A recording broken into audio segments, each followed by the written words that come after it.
gathered in their masses,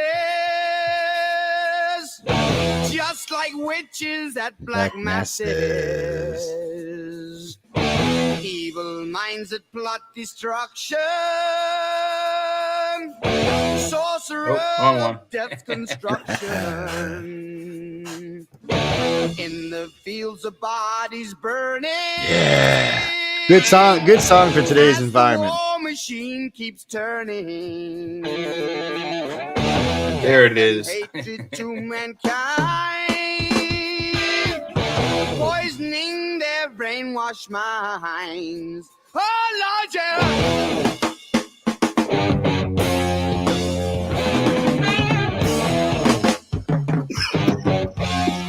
Damn.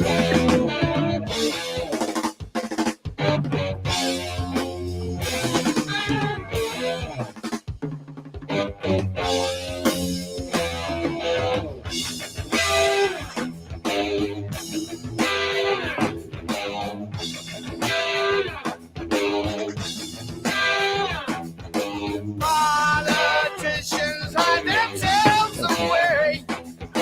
They only started the war. Why should they go out to fight? They leave their all to the poor. Yeah.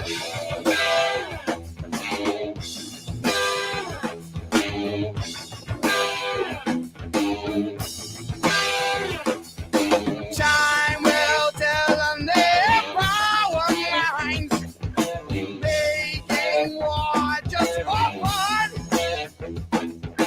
treating people just like pawns and chess.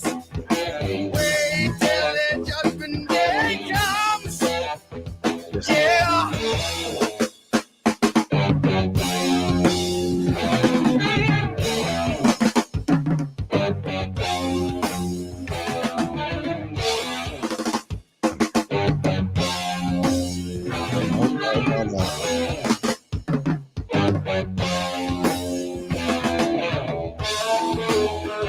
What the bleep, man? All right. Look, man, that's enough of that. I feel like I'm back in the '60s or some shit. Man, look, people, don't even start emailing me, people. Don't you even dare. We're not even going there tonight. No, I know what War Pigs are. One of my friends, Steven, was the biggest Black Sabbath fan I ever met in my entire life. He used to drive me crazy with this. He's, oh, let's listen, Joe. Come on, let's listen. I'm like, let's listen. Oh, you're gonna love it, man. It's Black Sabbath, man. It's Black Sabbath, man. And I'm like, really, Steve? Like, yeah, you're gonna love Black Sabbath, man. I'm like, Hey, welcome, Sean. Oh, I know the other Jay's. There he is. Hey, how you doing, Joe? How you doing, Jay? Hey, man. Hey, how's it going? It's going well. So the beginning of War Pigs is cool for this show, but only the beginning. The rest of it is just too much. No, Clary, just get it. But the thing is, though, they had a really, really bad reputation back in the day. But no one, I mean, I guess in maybe the music magazines, drummer magazines, and guitar magazines, and whatnot, they talk about them, but they were actually very good musicians, every one of those guys. So it wasn't like they were, a bunch of schlackers, just out there making money. Well, they actually were talented. Steve made me listen, and I like some of their music because because Ozzy and Steve just pounded me with him because I was like, stop, enough is enough, man. And then Iron Man came out, and I was like, oh, I'm not kind of like this. And but I was doing other things back then, so my taste in music has changed. It was a different world. That's all I can say, people. It was different. It was whatever the hell time it was. I can't even remember. I'm too old to remember that far back. The Black Sabbath was the 70s, right? It wasn't. Yeah. It was pretty much the 70s. Yeah, they broke into some 80s stuff, and they might have dropped something. No, they were Ozzy in the 90s. So Ozzy did. No, Ozzy in the 80s. I think that. I mean. Yeah, I really was Ozzy in the 80s. Yeah, it was. And Ozzy was Ozzy. I seen Ozzy. First time I ever seen Ozzy was at Tulane Stadium in the rain, biting a bat's head off. I'm like, wow, who is this weirdo? I was thinking I was like 13 or something. I was like, no way, man. What the hell is this? I was surprised my mom even let me go because she was such a freak about that kind of stuff.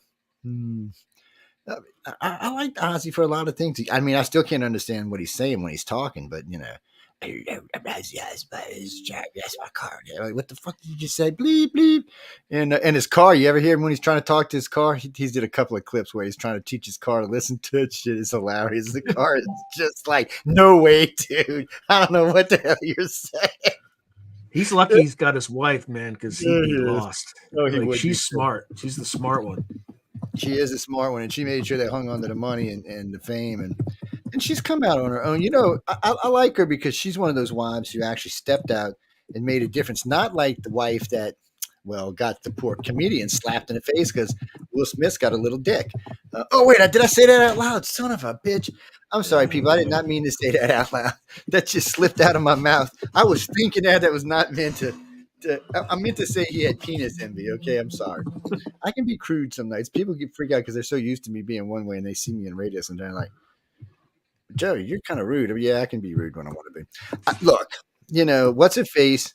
What's her name? Jada Pinkett. Yeah. She can't. The girl she's warped. And let me tell you what, if my wife had her own TV show and all she did was go on there and talk about me on the TV, we'd be divorced. We'd be divorced. I'd be all into that shit, or she'd be dead, one or the other, and I'd be in prison because I don't know why you'd want to do that to your old man or your old lady. That shows no loyalty whatsoever. And no way you're going to tell me he didn't get upset about it because he was running around pouting off with these little 12-year-olds around the country. No, Chris, he wasn't really 12-year-olds. They were like 19. They were barely legal. You ever seen them TV, them porn books says barely legal? That's what he was doing, barely legal. Yes. Right out of their training bras. That's what he was going for. Well, you know, they're naive when they're that age, and you can get away with more. What are you talking about? Women get to be like 30 or 40. You ain't getting shit over. They get to be like, what are you, stupid? No, also the younger victims are less likely to make a big noise. No, that's true too. It's no, we don't mean it. Jada Smith is warped. That's all I can tell y'all guys. I mean, she's warped. It's one strange lady. So they have their own thing, so they can fool around. You know, they have their. Of course, nobody's ever seen any one of them fooling around, which kind of bothers me a little bit. Well, you know, you think if you're having affairs and you're famous like these two, or somebody would have got you on some camera somewhere. So I wonder how much is actually real and how much is actually just blown up from somebody's mouth. Because Jada seems that type because she always wanted to be the famous one. I think she's always had issues with Will's fame. I've seen her a couple of times, you know, talk about TV shows and why he got a break and she didn't get a break. Oh, because he had a thing between his legs and I didn't and stuff like that. Or maybe the fact is that he has actual it was talent. Funny when he is more talented than she is. Yes, and when he was young, he was funny as all hell, man. I mean, he was just hilarious. And you know, and she wasn't. She was like, "I want to kill you." Mm-hmm. He was one of those few old school type of entertainers that could sing, dance, comedy, drama. Yeah, he do everything. He do everything. Yeah. Oh no, except Chris, control himself. No, Chris, this is the only show I can curse on. I'm not allowed to curse on the other. Actually, I just don't. I really had pretty strict rules on the network about cursing, but this is a late night news show, so we can get away with just about anything here. Except when Jay starts stripping, I got to turn the camera off. I get a little shook. That's enough for me. But someone start up a can, will you? I seen the other show on last week. I'm like, oh wait, where's the button? Where's the button? Give me the button. Where's the off button? Where's the off button? Jesus. Oh man, what's that, Chris? No, we love everybody on this network. Yeah, and you're just stupid enough to get in front of us. That's your own dumbass fault. That's all I can tell you. No, there's a lot of stuff in the news. If we don't like it, we don't make fun of you. So I mean, that's the way it goes. Oh, so I love this. So this guy, about 21 months ago, was giving a big lecture to the EU people in NATO and how NATO is not needed anymore, and we should just break NATO up and do away with NATO. So he was on stage today in some big conglomerate meeting in the EU, and they asked him, "So do you still feel that way today, sir?" And you know he wanted to say yes. You just know he did. He was like, "No, man, we need to build NATO up." Few wars going on. The U.S. is sending bombs over to the Iranian. I don't think so. So Russia's threatening Russia's now threatening to nuke Kiev, Berlin, and London. So first up, in case you didn't know, both Germany and England are NATO countries. So that means no more Russia because NATO will wipe them from the face of the planet in a matter of days. I mean, even if China gets in, even if China gets in, they're still going to die. NATO is ruthless, and I mean they've got more military than people know. If they bomb those 3 cities, I don't think China's going to back them at all. China's probably going to be like Sweden. Like, well, hey, China might think if you need to pass your territory, just don't drop anything.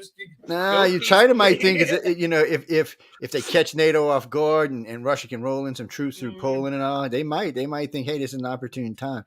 But in the end, they have to know.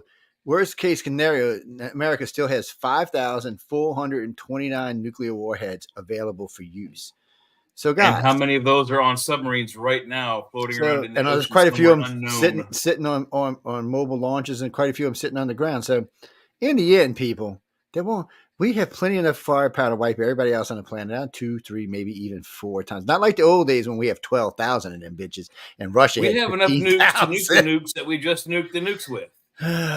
So, well, the problem is, Chris, or I'm gonna call you Kim Jong tonight since you're being a smart ass. So, Kim Jong, the problem really is the United States is going to knock out a lot of these, and Elon's going to knock out a lot of these, but 5,000. Yeah, well, that's to be seen. I mean, he's threatening to do it, but how fast are his machines and how accurate are they? I mean, we're talking. How fast is his satellite going? They don't have to be. Oh, Elon can knock out. Elon's got it. Elon's already figured out what he's going to do. So. When he sees it break the atmosphere, I hope he's a man of his word. He's able to do it. Well, he's done so far. He's done everything he said he's done, from electric cars to landing rocket ships. So I got. That's what I'm saying. If he already demonstrated do it. Well, he demonstrated credibility is shot. Well, he's already demonstrated. So what he did is there was a piece of space junk moving. I think it was like 46,000 miles an hour, just cruising along. So he redirected one of the satellites that wasn't giving signal, was damaged, and just whacked that bitch straight out into space. Wasn't even an effort. Their tracking systems is so much better than ours. Russia, this tells you how good their tracking system is. So Russia's been bouncing off of Starlink to track the Ukrainians. That's pathetic. When you got to steal the enemy. Wait, they've also been using their internet. So it tells you something right off the bat. Russia was not the power I thought Russia was. Even if Russia comes rolling out with a bunch of stuff, I just don't think. I think that Putin and his ancestors or his predecessors have just been living on the threat that Russia was this big, bad, awesome machine. But Russia's been broke for 4 or 5 decades. Is it that the state is broke, or that what they just stopped producing? I think they started. I think for every 1 tank made, the money for 5 tanks went out to the oligarchs. Yeah, and I think that's what really happened. So today, because somebody asked the other day what happened to all the brand new tanks he had that he was rolling over to the Ukraine from somewhere, and they just disappeared. Well, there's a picture that makes it look like it's one. You remember the old days when they used to put the pieces of wood out and they'd paint them up like tanks, but they were only on one side. Like a standee, yeah. That's what these look like. So they might have busted him. But by the way, you showed that picture, Joe, a few shows ago, weeks and weeks ago, of all of their bombers on a tarmac somewhere in, like, what was that secret place they have up there? Oh yeah, they want to die. What were you saying? Yeah, they want to die. By the way, we used to do that in training to the U.S. military, and it works better than you think. Oh, I bet you it does, because they just look like real. fiberglass turrets, and then you do something else, and you can get longbow Apache helicopters to attack you all night long. I'm not going to say what. They did that they classified the footage afterwards. I bet you they did. Like, how did it work? How well did it work? And they're like, no comment. And it worked on D-Day when they stormed the beaches in Normandy. They had some fake cutouts to fool the Nazis to go towards the decoy areas, and they were going up basically chasing cardboard, gun targets. Well, there's something else you can also do to their radars, but I'm not gonna. I'll leave that. Yes. Let's not get Jay arrested now. Yeah, exactly. We both got security clearances. They might come get Jay now. And the rest of the audience, for that matter. They like my dad was in top secret stuff with his company, basically his whole life till he retired. So my phones have been tapped since I was a kid. So I'm not at all adverse to the fact that the NSA is on the other end of my telephone at certain points of the day. Probably they're all NSA's on they're on the other end of every telephone. It just goes to a server somewhere. There are certain telephones they listen to more than others. So, like, Joe the plumber, they couldn't care less unless he says bomb, bomb, bomb 3 times in a row. Then they're going to go after him. Me, when I pick up the phone, like, oh, there's that guy's kid again. Let's see what he's talking about. Okay, it's nothing about us. Good. Yeah, they've been running. I mean, they ran Carnivore for a while, but now they get more sophisticated stuff. They ran Echelon for a while, and they got more sophisticated stuff. Then they ran Green Lantern, and Green Lantern was only supposed to listen for keywords. So, like, if Sean said, 3 or 4 words, like, I'm going to blow up Putin or some shit, it would key something off, and then it would run a search and see if he was actually a threat or if it's not. So if for a show like this, mostly they would ignore most of what we were saying because they've been listening long enough that they know we're keyword enough. They're not going to pay attention. Plus, I probably killed enough keywords that they're just don't even worry about that ass. Just ignore him. You're wasting good computer space. But they do it, and they still do it. And I have the same thing on YouTube too. Like, you can, not YouTube, but you can see on your retention graphs. There'll be like it'll be kind of just straight line, and then there'll be this spike. It'll go from like 30 to 100 and then right back down. And if you listen to what's said in those discussions, it's something that they probably don't want people saying. It's weird because I mean I know Green Lantern, if it's text, audio, or video, it's scanned by them. Now it's scanned at a high speed. It's done at real, and YouTube uses basically the same technologies to scan. Like the other day, I got a thing thrown off from 3 years ago. I'm like, really? So at that time, and I'm really thinking about suing YouTube over this. So at that time, it met their criteria. So YouTube changed their criteria really without telling anybody what the new criteria actually was. Oh, they give you some bullshit guideline that doesn't really quite explain what it is. So on a news show, you can't really say, well, that's not true, because a lot of times, like the Russia hoax. Okay, if you said it was a hoax, YouTube threw you off. Now YouTube's being sued by several people because, of course, it wasn't a hoax. So Russia fell for the scam. I mean, YouTube fell for the scam, and here we are. You can't let. Well, I don't think they fell for anything. I think they were instructed. No, they might have been. What's that, Ricky? Hold on, I was drinking Coke. Wait, what? Russia's just. A lot of people think World War III is on its way. I don't think it's not. I don't think it's going to be what people think it is. No, it's not going to be everybody launches nukes and we all die. That's not going to be what it is, because nobody really wants to die. Putin does not want to die. Xi Jinping does not want to die. Uncle Cracker Fartface doesn't want to die. Well, I don't know. He don't know if he's alive or dead anyway. But the next guy coming in is not going to want to die. And none of and if, like they say, Obama's running Biden, well, if that's true, Obama don't want to die. He's kind of one of those cowardly guys anyway. Likes to hide behind people. Oh, there is a rumor, and y'all can tell me what y'all think about that. There is a rumor that Michelle Obama is going to put her hat into the ring and run for president. So my thing is, she can't wait too long, since the Democrats have delegates. She'd have to come in as an independent, because if not, she's got to beat Joe Biden, and Joe Biden just can't say, okay, I quit and you can have it. It doesn't quite work that way. So I'm not sure. And I don't know what states, some of the states may disqualify her. I don't know how that's going to work. It could be he goes through the process, gets the nomination, then has a quote unquote health issue. Well, that would give it to Kamala Harris. If she was running with him she would get it automatically.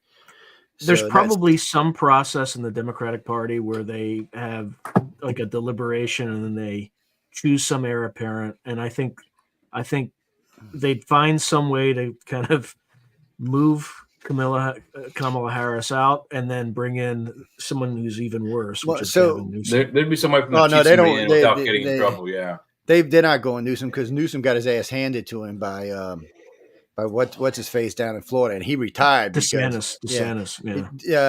Newsom can't go against Trump. He doesn't have what it takes. Trump will eat him for lunch, and it's too easy to make fun of Gavin. He's done too many stupid things, so he's out there. They would like to, but I think the Democrats realized when they did the 2 debates, him and Santis just ate him for lunch, and I think that was it. Now, what I read was each state decides whether or not you can run. So it doesn't matter what the Democratic Party says. The actual state the state Democratic Party has to say, and it has to be backed up by the governor of the state. So Well, you also, in order to you can already say that you also have to have 50,000. I think it's 50,000 signatures from every state. Well, no, it varies. Some states were as low as 356. Some were much higher. It varied from state to state. Well, but you still have to go to all 50 states and gather signatures. You do. You have to go through all of them and get the signatures. There's a couple other things you got to get besides that. There's a couple other things you've got to meet besides that. But still, you can't win the Democratic Party without winning the delegates. So either she comes in as an independent, or I guess Kamala, if Biden stepped out, Kamala could pick her as her VP, and it could be an all-woman ticket. Yeah, I would leave the country if them two bitches won. I would. Canada looking better and better every day, man. I'm just saying. Even with trashy Trudeau, it's looking better than them two. Oh man, that's just a scary. Well, what about Kennedy? Kennedy's going to probably divide the them. Democratic vote. So right now he's looking like if the pollers were good the other day, he's looking like he's pulling 12 to 15% of all the Democratic votes going to him, and about 5 to 6% of the Republican votes going towards him. So he's actually pulling a little vote. Yeah, it's not enough to win, mind you, but it's enough to sure irritate the shit out of any. And I don't think any Democrat can win in this election. This is like when Ross Perot ran. You know, there was the wild card. The Republicans had that. It was easy for them to win. But he got in the race, and then, of course, those votes pulled away from the Republicans and went to him, and then the Democrats won the race. So in this race, also the fact he flipped, he was in and out of the race so often. Yeah, he caused more confusion. He really basically handed that race to, and he took it away from Bob Dole, didn't he? Yeah, gave it. He's the reason the Democrats won that election. Because that Republicans had it easy, but he blew it for them. That's what's going on here. Kennedy is like. You want to screw around with me? Well, watch this, boys. And there's nothing they can do. He's not scared of them. They can't bully him. He's a Kennedy to start off with. What are you going to do? Really? You can't even piss the Kennedys off because it makes you. Well, yeah, we're going to do shoot me in the head in front of Well, they might do. They might do. They might. I mean, but they killed two of his relatives anyway. I think this guy, and you know what? And this could be good for him next term around. If he does well and he pulls 20 or 30% of the vote, and whoever comes in does a shitty job, he might have a chance. Right now, it's looking like a Trump DeSantis ticket. I don't know if that's even a stoppable ticket at this point. DeSantis is well liked. Well, it gives him Florida automatically. That's like, it was like the election with, what was his name? Pretty boy who went crying after he lost. He grew a beard and stuff.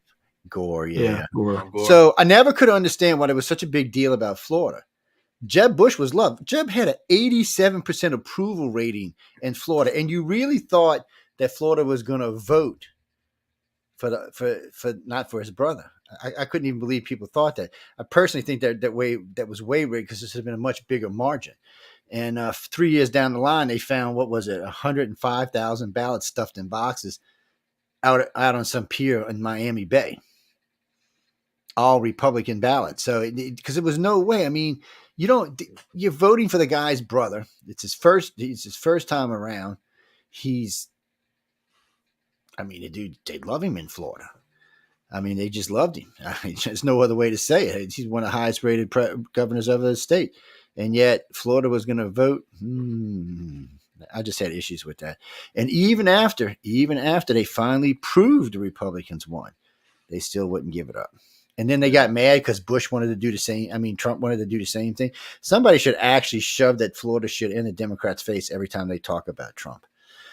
Because really and truly, they said it was rigged. It was fixed. It was this. It was that. It was that. It was this. Well, Christopher Dade County is a big Democratic county, but the thing of it is those Democrats voted Republican for Jeb Bush, just like these Democrats voted for DeSantis. Yeah, hardcore. I mean, he pulled almost 50% of the Democratic vote in the state. Both of them did.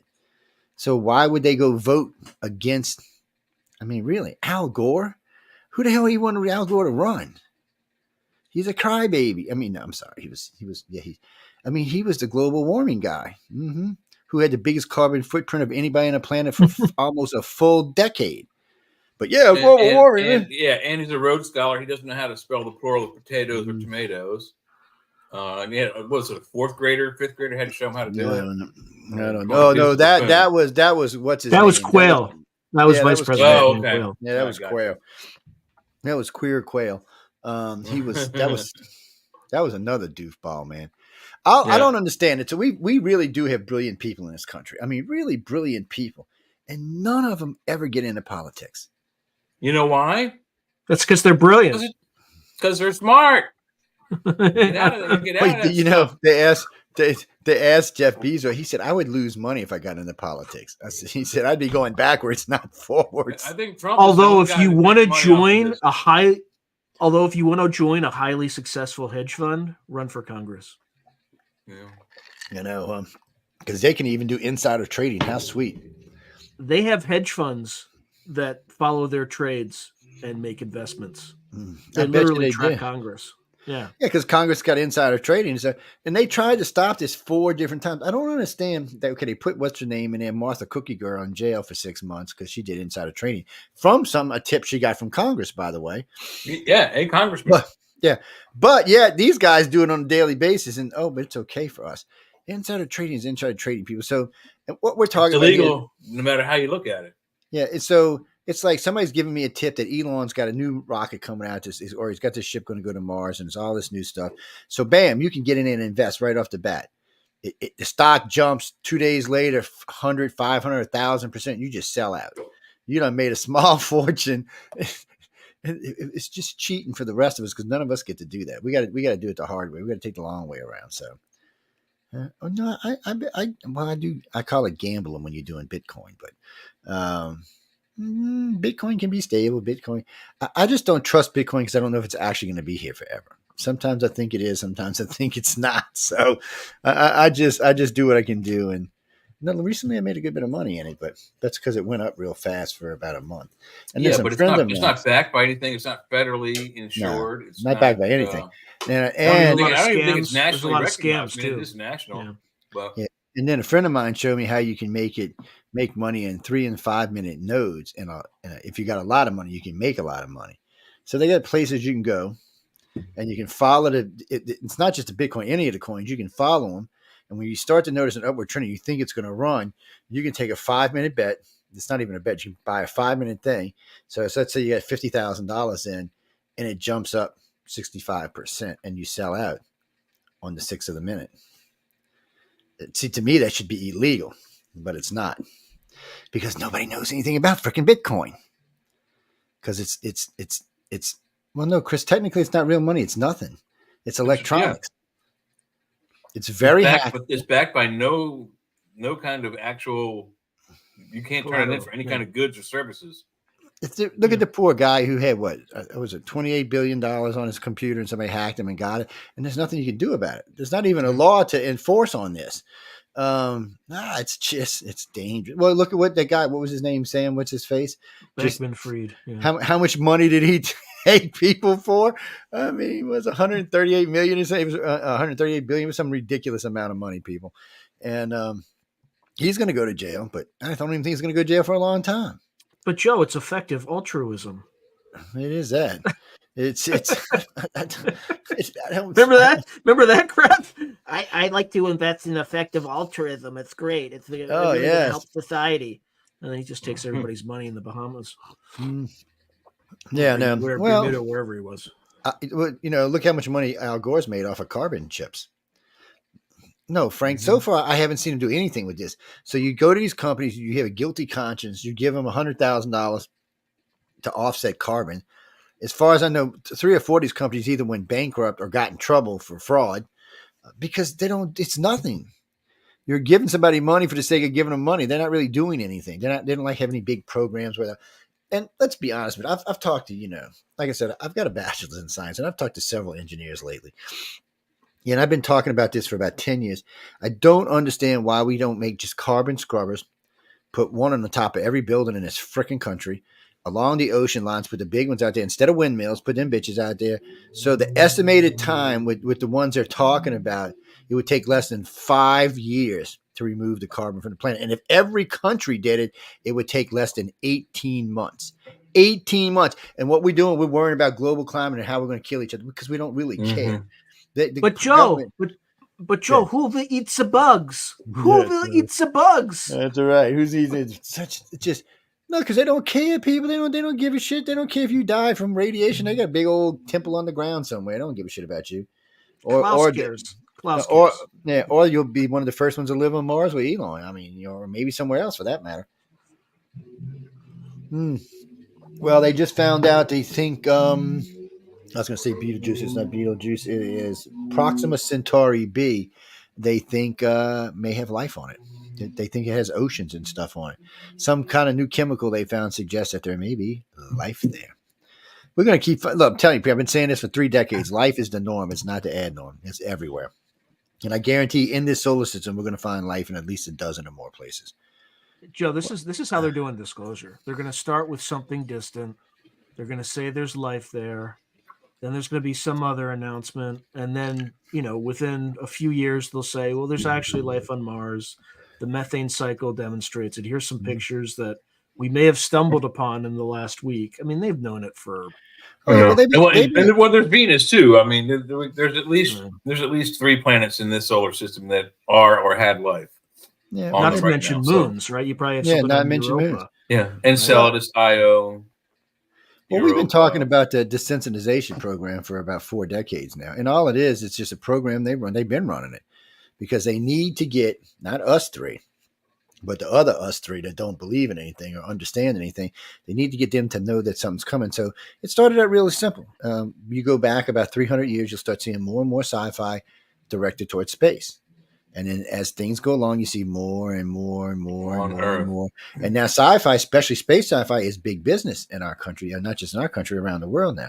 And there's all sorts of aliens. So when we talk about aliens, it's just a thing in the back of our head now because you're just thinking it's a Marvel, DC movie or something. So, but the next phase will be more than likely an artifact somewhere.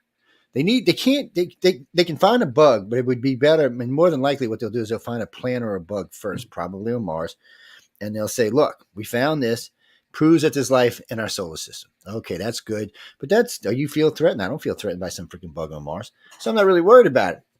So, a little time goes by, might be a decade, might be 100 years, who knows. And then bam, somebody somewhere is going to find an artifact. Old and ancient, raggedy old piece of crap, probably 1 million years old. But it's going to prove that there was life other than us and in this solar system. So that gets people, they're gone now. Why worry about it? And then the next thing will be, guess what? Y'all want to see what's on TV tonight? Full invasion. Well, I hope they're not invading us. I hope one of them just stops by and says hi. And that's the other thing. Can you trust the government, especially now with AI, if aliens did show up to be aliens? I mean, with AI, you can do anything with AI, people. I'm amazed at some of the shit you can do. And now that's also part of it. I mean, in one of the Star Trek movies, when they go to Spock's brother to find the planet of God, Kirk asked the best question: how do you know it's God? How do you ID God? So alien I want to see some ID, from another planet. How do you ID them? You're from Alpha Centauri. How can we prove it? We don't have the means or technology to verify anyone who comes to this planet and says they're from another planet.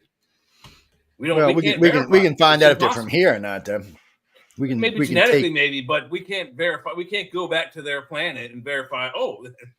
Well, yeah. See, we'd have that's the only way we could prove if they were someday is if we could go there, or if we could see there, one or the other. And then we got they got a new telescope coming out, and I think it's scheduled for 2040 or 2036. Yes, I think 2036. It gets deeper than James Webb, but it's different in the things it's looking for. It's designed to really look for planets. Yeah, and it's designed. Yeah, it's designed to look for not just life on planets, but signs of industrialism or things like that. Certain types of chemicals. Because just recently, James Webb found some chemicals out some planet about 50 light years out that suggest that there's some type of technology being used, like it's industrialized. And there's no way for them to prove it, and James Webb can't see clear enough to know for sure. But they've been talking about it for about 2 weeks now, and but it doesn't prove anything. And the chemical tests are inconclusive. They need something that looks directly for. So NASA's changed its parameters. Not just NASA, by the way. SETI's changing its parameters on how it's going to find life. About freaking time, SETI. I got so much SETI time. You don't even know how much SETI time I got. I'd have to go look at it right now. I mean, literally, it's probably hundreds of millions of hours by now. I've been running them since it came out. Joe, they're still looking for radio waves. Yeah, they are. Yeah.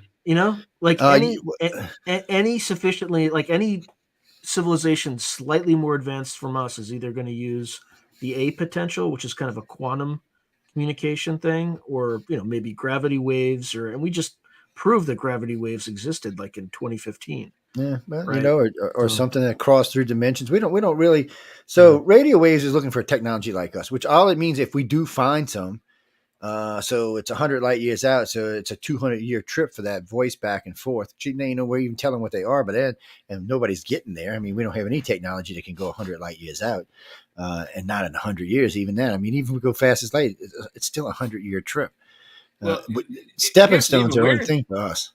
The even weirder thing about SETI is they sent out that signal, the first signal. I don't remember what year it was, but very, very early, like 60s, early 70s.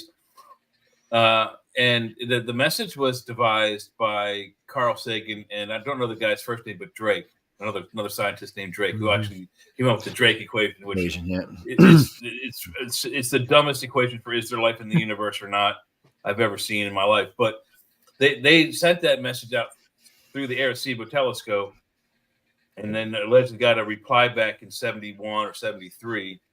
Is that the WOW signal? The WOW signal, yeah, this is 73. Allegedly, they got the reply by that. But then they also, Sagan, I don't think Drake was as involved, but I know Carl Sagan was involved in putting the plaque on the Viking, the probe that Voyager. Voyager. Thank you. He put the plaque on there that has it's like a binary digital code of where the spaceship came from, our DNA tract, what our basic human form looks like, what planet we're on, our basic math and numerical system, and several other things in binary code that only an advanced civilization who knows binary messaging would know what this plaque means.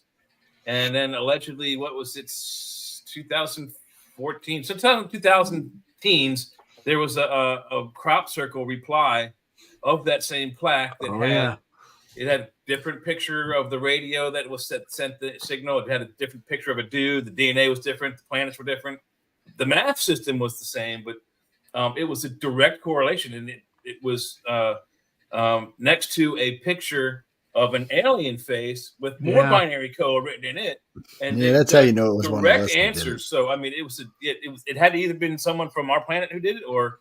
Well, and they translated some of it too. It basically, the message was like, there's life out there. Your leaders are lying to you. Like it was very direct. It was something to the fact that there's good out there. There's people out there that are trying to deceive you. Something. Yeah. Something like that. Conduit terminates, and then it's a very strange cryptic message with the very strange cryptic bio plaque, I guess, is whatever you call that thing they sent that matches the Voyager plaque. And then there are people who will tell you that the crop circles are hoaxes, but there's a way that I think the radiation emanates that the it's easy. It's easy to prove a hoax and not so. Yeah. On if they don't have expulsion cavities, it's a hoax. So you'll find a couple of things. One, the stalks aren't bent, but where the knots are on them is blown out. Yeah, so it's blown out. They're blown out, but then it bends like directly below that burnout. Yes, it comes over. Plus, there have been lots of this weird silicone stuff found in the areas. The other ones are easy to tell. When you stomp them down, you're stomping them down. Which you're damaging the stalk. The one Jay was talking about was proven to be a hoax, but the one with the big alien disc with the big alien, that was also a hoax. A bunch of stuff that was because I'm gonna tell y'all something. So what I think crop circles really are, because they really never showed up into the United States until modern times. The only place they really showed up for the last 2,000 years was the UK, and in specific areas. It looks more like France and Spain. It looks more like a sign saying, "Hey, Bob was here. We took care of this."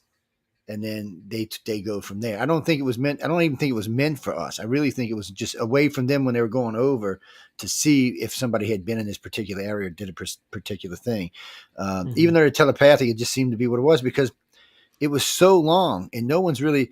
The only people have ever seen any being formed always said they seen these really white spinny things, not a big UFO, but something probably like an orb, say like yay big around, just zinging around, and they've seen them on many occasions. And those you can see, the ones that are hoax, though, the reason you can tell a hoax is because they're stomped down, and sometimes you'll find pin marks where they were like putting the mark for the turn, on the stalk, stupid stuff. But so, I mean, most of them are hoax, but there are some legit ones. And then of course, there are two guys that says it's the chaos theory that causes wormholes. That causes, them when they spin, they are always the same way. It's the chaoticness of the force making her spin. Oh, the Coriolis force. Yeah. So I was like, and I thought that it could be some strange, electromagnetic phenomenon, some sort of byproduct of our magnetic atmosphere that sometimes that it just these. And I thought maybe it was, the catalyst was maybe a plasma ball or something, just would go into these crop circles or into these crops and just as it spins through it, do that damage and just make random, like snowflake kind of designs. Like no one design is ever the same. We worked with the top 4 crop circle people in the world. And then it was kind of strange because we were getting these. So the crop circles, so that you can go back to I think it's 2,500 years ago. So they've got measurements of these crop circles, and they've got measurements all the way up until modern times. They were always the same measurement. Width and length were always the same. It was a circle. It was the circle itself was the same in all of them for 2,500 years. It wasn't until this got on television that the crop circles actually started changing. So I don't think it had anything to do with ET. I think almost anything you find that's not the traditional crop circle is probably a hoax. And I had the 3 top best hoaxes in the world come on our show and talk about the ones they did. They did some really good ones, and they videotaped them. So there's no, you can't say they didn't do them. They videotaped them. They did some really. I was impressed. The boys had skill. I don't know how you image that out there. Yeah, I don't know how you image that, but all the big crop circle people will tell you if it's a really involved one, it's not an alien. It's or whatever creates them. It's not that. It's something else. It's they tend to be very strict on what they think is crop circles and what they think is not. And that's the first thing they look for is the expulsion cavities. But there's a few other things they look for. So in the grain and kernels, about every 6 or 7 one will have where it was about to pop or it pops. So you can't really do that when you're faking them. I guess unless you go out there with a blowtorch, but it's not going to work right. So this is just it's something that's only happens in the crop circles. And another thing about some of the legit circles is that the people that have been in the area just prior to them showing up swear that they weren't there moments ago, and that they and I've heard that. I've heard that too. Well, I can tell you right now, if Jimmy Reese is listening, he's cursing me, telling he's going to probably consider some of what I said. Crop circle is his secrets, man. He'll be calling me tomorrow. You SOB, you can't be telling him shit like that. But you know what? Crop circles have kind of gone the way of the dodo bird. Yeah, they're not. They were a fad. They're rarely talked about. Another thing that proves that most of them were man-made because it was a fad, and I don't think aliens do fads, like at least not in the way we think of it. No, I mean, I guarantee you there are some marks on this planet that are done by other intelligences to direct future visitors to when you go to California and you want to look at certain things, you don't just go, where is it? You follow a map or you see certain signs, this way to the giant ball of twine, So there's got to be place markers on this planet from our alien visitors. And I think some of that you'll see in Nazca. Some of those lines may not exactly direct anyone to another architectural feature, but they guarantee they point to something that's of interest to those people. It may not be of interest to us. Might not be a place marker that we would follow, but I guarantee you there are place markers on this planet for people. The thing I find interesting about the thing I find most interesting about the Nazca lines is you can see them from space. It's it's not that's the problem with the whole thing with the Nazca lines. These things were done in a way. There are three things that can be seen from space, and that is Nazca lines, the Great Wall of China, and the area of the 3 pyramids. You can't really necessarily see the lion statue, the Sphinx. And you can vaguely make out the shape of the three large pyramids. But after a certain height, they just disappear into the background. What are you talking about, Ron? Oh, the ones on Mars. Well, we don't know if they're pyramids or not. We haven't got there they're yet. vaguely pyramid shaped. One's a pentagon shaped. So we have never seen a pentagon. Well, they're five to start off with, Jackie. They're 5-sided pyramids. They're not 4-sided pyramids. Yes. They're 5-sided. The problem with those are our pyramids aren't 4-sided either. They're 8-sided. The ones in Egypt are 8-sided. So I don't know what these are. It looks very man-made or something created. It's that whole area looks very. When you look at it, if a pyramid's aside, when you look at that from above, it looks like any set of ruins in any place I've seen in overseas. It just looks just like them, walls sticking out, roads, things cut through. You don't even have to look at the pyramids. You can just put them aside and don't even worry about those. There is definitely some type of something was built there at one time or another. And one could say that things are too randomly placed there to be randomly placed there. Well, it just looks like it actually, I hate to say it, the way it looks like some type of human construction. I mean, it's too too close to stuff you see like in the Middle East right now that they're digging up. I mean, they just look too similar. Now, South American architecture is different, guys. Yeah, it's not the same. It's the way they lay stuff out in South America is different than the way they laid stuff out in the Middle East. Yeah, well, that's where they find the most ruins in those two areas. Yeah. Mm-hmm. The pyramids in the South and Central America are extremely ornate, whereas the ones in Egypt there's nothing. I mean, aside from the best called graffiti inside the Cheops. It says something about Khufu's pyramid. There's no writing in any of those pyramids. There's none whatsoever. No hieroglyphs, no paper, no nothing. And there's no actual hieroglyphic papers or stones that even talk about building the pyramids. There are some pyramid texts which talk about creating the cover stones for the pyramid. What are they covering? Well, we don't know what's underneath those stones. My problem is I don't even know how they built the damn thing. I don't know how anybody was breathing once they got in a level. They weren't breathing with no torches. Damn torches would have sucked all the oxygen out there. Yeah, there's no torch, no soot inside those walls. But the Egyptians could not have cut the stone that's underneath the limestone. Underneath the cover stones is red granite from 60, 70 miles away at Aswan. And they didn't have the tools to cut that hard of a stone. They could easily cut the limestone into nice blocks and cover up what was there, but they didn't build what was there or what's under there. Maybe they knew how to use water. There are some signs that some of the ancient world understood how to use water pressure to cut stuff. I don't think you can get water to a tight enough jet beam to make a laser cut on. Well, we can. I don't know if they can, but we can. We can easily do it. As far as I know, there's nothing on this planet that water can't cut when it's done right. It cuts through steel like it's butter. Just you can watch it. And it took how many thousands of years for it to cut the Grand Canyon. It is one of the best acids on the planet, but I don't think that's the answer. This is sheer pressure. They when they use water to cut, it's just sheer pressure. It's like it's like when you're using your pressure washer, 3100 pressure washer. It blows out all the mortar. But it's not something. It's not a tool you would use in a building situation. Cliff Dunn is right about one thing: is when they were building these pyramids, they would get to a point where they needed a rock of specific dimensions. They had to tell the limestone workers or the granite stone workers, we need this, X by Y by Z, stat, and then maybe not that day, but the following day or the day after, that stone was cut to those parameters and then slid into place. You can't do that if you have a machine that uses that much water to cut. I don't know how long would it take for them to cut a stone that's 16,000 tons into a square. Well, a week, a month, a year. No, if it was a real pressured machine, all of about 15 minutes. It's but that's the problem. We're talking what we use with big pressure tanks and stuff. Yeah, the machine is too big to use on a building site.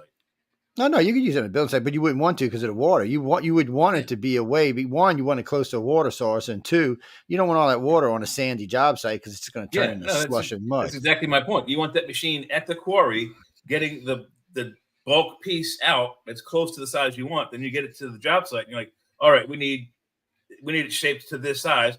and then that stone is reshaped there on the job site to fit that parameter, and then the next stone, and then the next stone, and the next stone, and they just you have to do it that way, because when you're building something, first of all, you need to have a nice blueprint, especially for a building of that scientific nature, of that precision nature. You must have a blueprint. There are no blueprints. Where are the blueprints? Find them. Nobody's got them. Yeah, because they killed them and burned them bitches, man. They killed the people who knew about it. They burnt the stone. No, if the Egyptians made these pyramids, the blueprints for this are not on papyrus.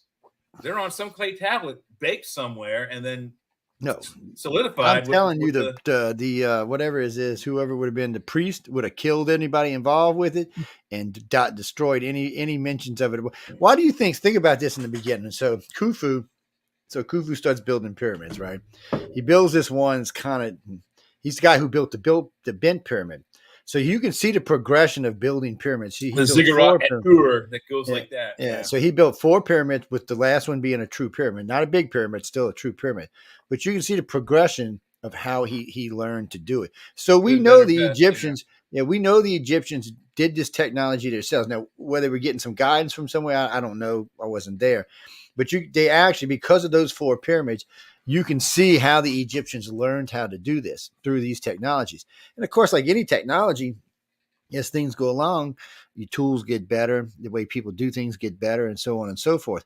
And as long as they want that building curve, but you can't find blueprints for any pyramid. No, you can't find blueprints for any of them. You can't find any like pyramid texts that talk about building materials. The only building materials that are talked about are in the pyramid text, and they talk about the limestone cover stones only. They don't talk about the granite.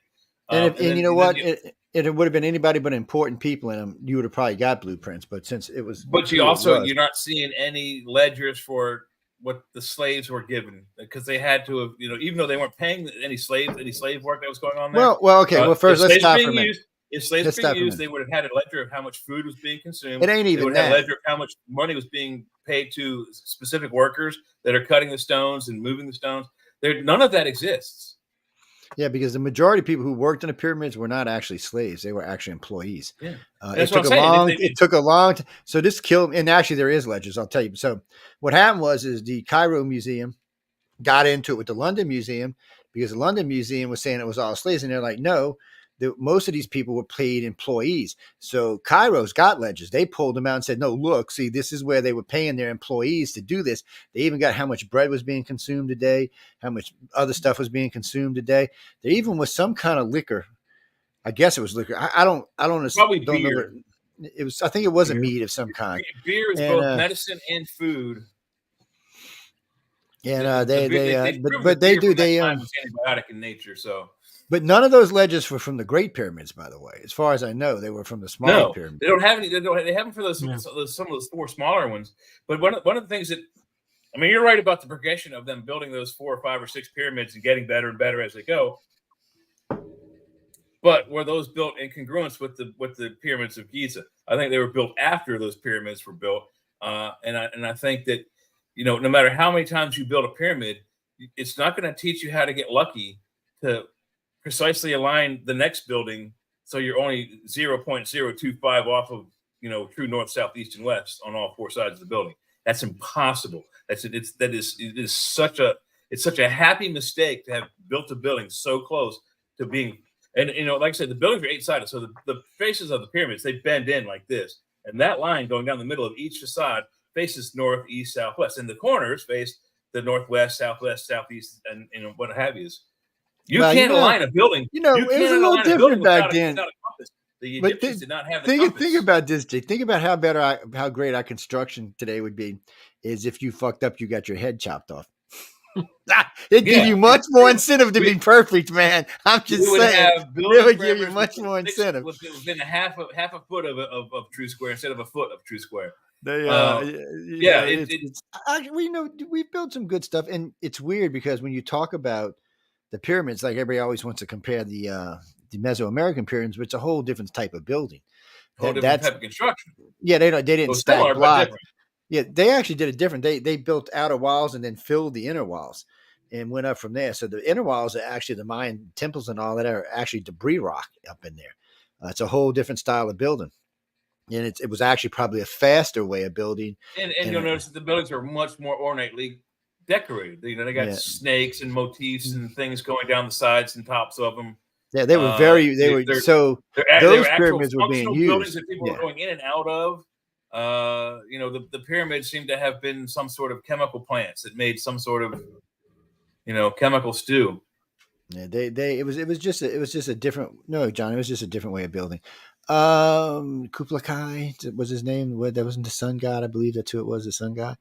The Mayans, Aztecs, Inks, and well, first off, they're probably all just descendants of the Toltecs, and you can kind of go with this because the greatest thing the Toltecs ever did was to create the Chihuahua, and so they the ones that took that dog and turned that dog into something, and then the dog got lost and disappeared for I don't know 100, 200, 300, 500 years or so. And I think it was the Mayans that found it. No, it was Joe Montaldo. No, whichever one the Cortez, whoever Cortez decided to kill, that's who found it. Like 600 or 700 years later, and put it back to being a regular household and a mouse catcher and a live in my house dog. And then, of course, when they were wiped out by Cortez, the dog disappeared yet again. And then in 1880, it was found in Chihuahua, Mexico, and brought to England. And since then, it's been way up there in the breed for a long time. They're demons, man. If them dogs were big, they would be dangerous. Yes, no. If they were big, my Chihuahua. I disagree. I think if they were big, like a Great Dane, they'd have the Great Dane mentality. I think most of the small animals tend to be a little bit more aggressive and angry and bark more. And I think it's just a self-defense mechanism. So that have you ever seen a Great Dane and a Chihuahua actually meet, and then neither has either seen that breed before? The Great Danes are terrified of these things. I mean, it's this little fucking next part of my French, this little ball of naked, Mexican fluff. The face on the Great Dane that saw this dog when I saw this happen, it was just pure terror, absolute terror. The dog was so scared of this little Chihuahua. Mm-hmm. Yeah, well, Chihuahuas are demons. I used to watch them. My lady had 5 of them in her house, and the guy next door had a Siberian husky, mean old husky too. Every time he'd get out, he'd try to eat one. So what would happen is all 5 would attack him. They'd get underneath and start chomping on, vital parts. Eventually he learned to leave him alone. Yeah. They just, cause man, one would grab one would grab the other, one would grab underneath that poor dog didn't know what to do. If he could have got hold of one of them, he'd have killed him. You can bet your ass on that, but it just wasn't working out for him. No, my other my 2 males were stupid. Max, who was 5 pounds, he saw a Rottweiler one day. He walked out there like, this is my yard. Get the bleep out of my yard. Put his big old chest out there, which was all about this big, and just went after the Rottweiler. He was about halfway to the dog when I reached out and just grabbed him mid-flight, pulled him back, and Rottweiler's looking at him like, dude, you could have been lunch. You know that, right? Yeah, he was lunch. He'd been an appetizer. He said, just walked off, like, you stupid dog.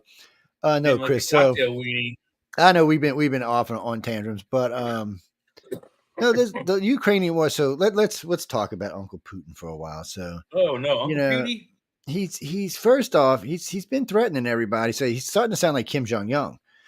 He said he's going to nuke London, Berlin, Kiev, and Berlin. Yeah.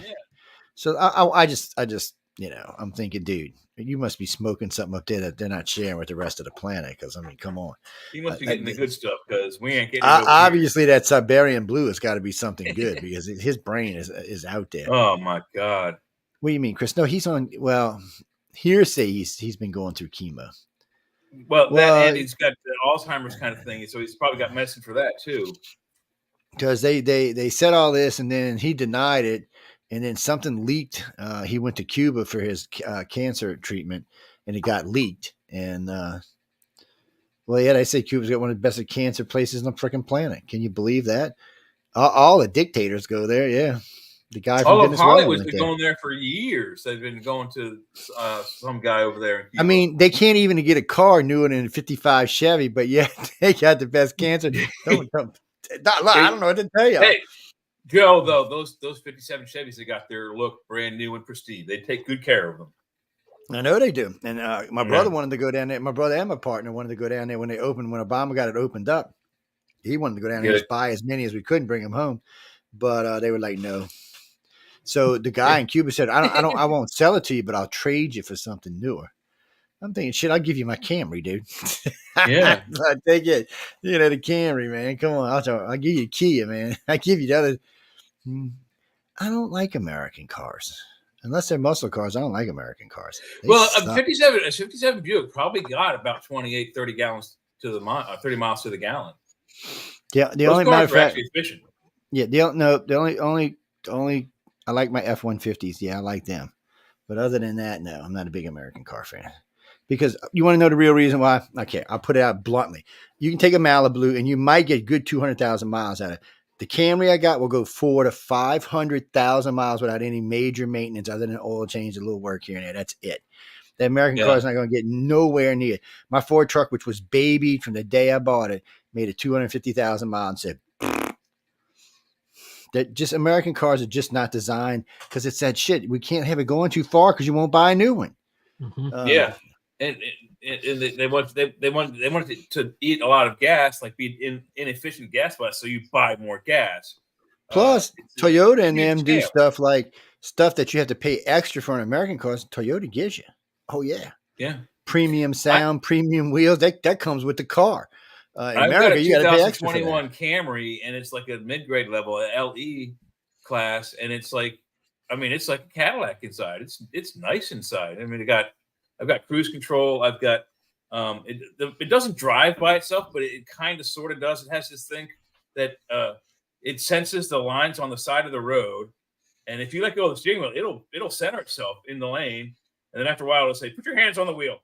But it almost kind of sort of practically drives by itself. When I'm driving with it, I don't have to I just keep my hand on the wheel so that it must have a sensor that senses that you're holding the wheel, and it'll guide itself through light curves while it's driving. I don't have to turn the wheel at all. It's amazing. You know what fools it is when the road splits, or there's line, no line. Yeah, there's broken line. It gets confused with that. Yeah. Now, when my mom was passing, I was driving her Cadillac back and forth from Atlanta. It was full drive, so it was really nice because I'd lock it in the cruise control at about 85, so I would tuck in between two of the super rigs and I'd put it on automate, following the car in front of us. So we'd do whatever the vehicle in front of us was doing, it would do. So I just let it drive and hope nobody got off the interstate if I fell asleep or some shit. But it starts beeping if you're getting off. But still, it was a great feature. It was really nice, and some of the newer ones are even better. But we don't have True Drive yet. And no, what do you mean? We just told you Russia got 5,888 nukes. Yes, they got more. They got more nukes than anybody else. I think the United States is second. France, if somebody, is third. No. China's third with 500. I think France has got like 290. Britain's got like 200. India's got like 194. Pakistan, I think Pakistan's got like 180. Pakistan's got like 190, and India's got like 186 or something. Israel has 90. Yes, Israel. You want to talk about blood to the cradle? That's Israel's got 90 in the Middle East. That should just scare everybody. And and people not ever should think about this. How many times has Israel been attacked? For no good reason, really. And recently, and they haven't launched any of those 90 nukes. Think about that. Well, they're the only ones that have. They came close. Yeah. They came close in 1973. They wanted to, yeah. But I mean, that's what that. No, John, that's what the stupid movie Broken Arrow was made out of. We almost lost some nukes. And it wasn't quite that scenario, but we almost lost. At least on 2 occasions, the U.S. came close to losing nukes. I think there's at least 3 occasions where they lost at least a couple of them. They don't know where they went to, what happened to them. And then, Russia did. Russia lost 3 They lost 3 suitcase nukes for sure that we know of, and 2 tactical yield nukes of 5 kilotons each. That's the ones that's what they fessed up to. We don't know what else they lost, but that's what they felt. And Russia also said that before it got all of its nukes back from its satellites, like the Ukraine and some of the other ones that had nukes, some of those may have gone missing. Have been sold. Some were sold off allegedly. But since no one's dropped a nuke on anybody anywhere, I'm kind of wondering if any of it was true or not, because that's 2 decades now. No one's used any of them. I find that hard to believe that somebody in the Middle East would have got a nuke. Once you do that, the spotlight is on you. So you got to pick and choose your one target. Once you light that nuke off, now when they find out it's you, the spotlight is on you, and the whole world's coming after you. So you got to You got to be smart about it. Well, Jack. So, Jack, you think they're just getting them and they're bringing them to the United States and they're been hiding them in the U.S. until they're ready to blow them all up at one time? Well, you could be right, but first off, you can't just bring a nuke in. Yeah, you let me tell you what. It's not even just crossing through a border spot because they're going to catch you there instantly when they're scanning. But we scan our borders all the time from space. You ain't just crossing with a nuke. So you can bury it in a bunch of concrete or maybe in some lead cases or something. Sooner or later, you have to take that nuke out that case. And when you do, it's going to freaking trigger alarms all over the place. Our country was deliberate. This was done deliberately a long time ago because it's not just nukes the U.S. has to worry about. We ship a lot of nuclear waste across our country, and not just military nuclear waste. A lot of this shit comes from hospitals. So any of this can be turned into a dirty bomb. So the United States is very strict on how nukes are moved around, how anything's moved around, and we're constantly scanning. Matter of fact, there's a map, you can probably still find it online, that shows where the places that the United States already knows there's nuclear stuff there, like hospitals, way stations, Yucca Mountain, Wicca facility. I learned a lot because a good friend of mine worked at the Wicca facility for a while, and I learned a lot about how the government moves stuff around. It was kind of spooky, actually. There's no big trains. There's no big loads of people following. There's no military escort. Nope. It's usually in some truck, like an ice cream truck or something. It's just cruising along down the highway. It just scares them. Yeah, it will go by locations and cities that have large radio nuclear medicine facilities to help mask its signature on its way to where it's going. It'll be hard.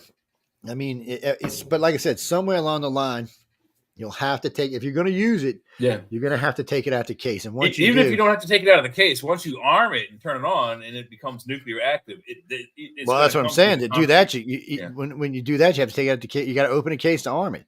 So that's the problem. Anything that can keep it shielded where we can't see it, no remote's going to go through it. So somewhere you've got to open it. And as soon as that bitch opens up, one of them satellites going to go beep, beep, beep, beep, beep. And then DH is going to go on top of your ass. They've actually caught, see, they don't talk about this much, but they've actually caught people in the United States with nuclear materials, not like plutonium or stuff like that, but usually waste materials. So they caught two guys who were working on making a waste bomb. This was in 81, I think it was, from radioactive water left behind by, or maybe it was 83. It was from 3 Mile Island. They were working there. They used to work there. Yeah. And they actually got, I think it was 250 gallons of this contaminated water and highly radioactive. They were just going to explode it. They either call it heavy water or deuterium. Yeah, they were just going to explode it in the city and say, okay. Well, people, you got to remember, not everybody likes America. I mean, we like ourselves, and there Sean are and Americans Jay that likes like us, actually. But I mean, well, most of Europeans like Americans. They like to bitch about Americans, but they like about Americans. Yeah, you always see us in their movies. Oh yeah, actually, I didn't realize this, and we used to install satellites way back when, big satellite dishes in people's yards, which is still the best way to get TV, by the way, ladies and gentlemen. You get like 10,000 channels, and it's almost impossible for people like HBO and them to block you out because they got these little scramble boxes that just blow right through their shit like it's nothing. So I mean, you get to see like French television, German television. No, there's no translation. You can buy a translator box if you want, but that's going to either you can do one that is voiced or text. But there's so much shit to see. Because you're getting in everybody's stuff. It's not just American stuff, and it shows you the different time zones around the world. It was fabulous. A friend of mine, Gary, owned a company doing it. Every now and then I get lost at work just flipping through, looking at shit. Oh, and if you're a child, the French commercials, here in America, all they're going to show is the bra. No, it's not how it is in France. they just walking around on television. And the first time I seen it, I said, am I watching porn? Gary's like, no, it's a French commercial. Well, get the fuck out of here. It's not a commercial. He said, yeah, watch it to the end. I watched it. It was a French commercial. No, it wasn't even a bra commercial. It was something about food. I think it was like a spaghetti commercial or something.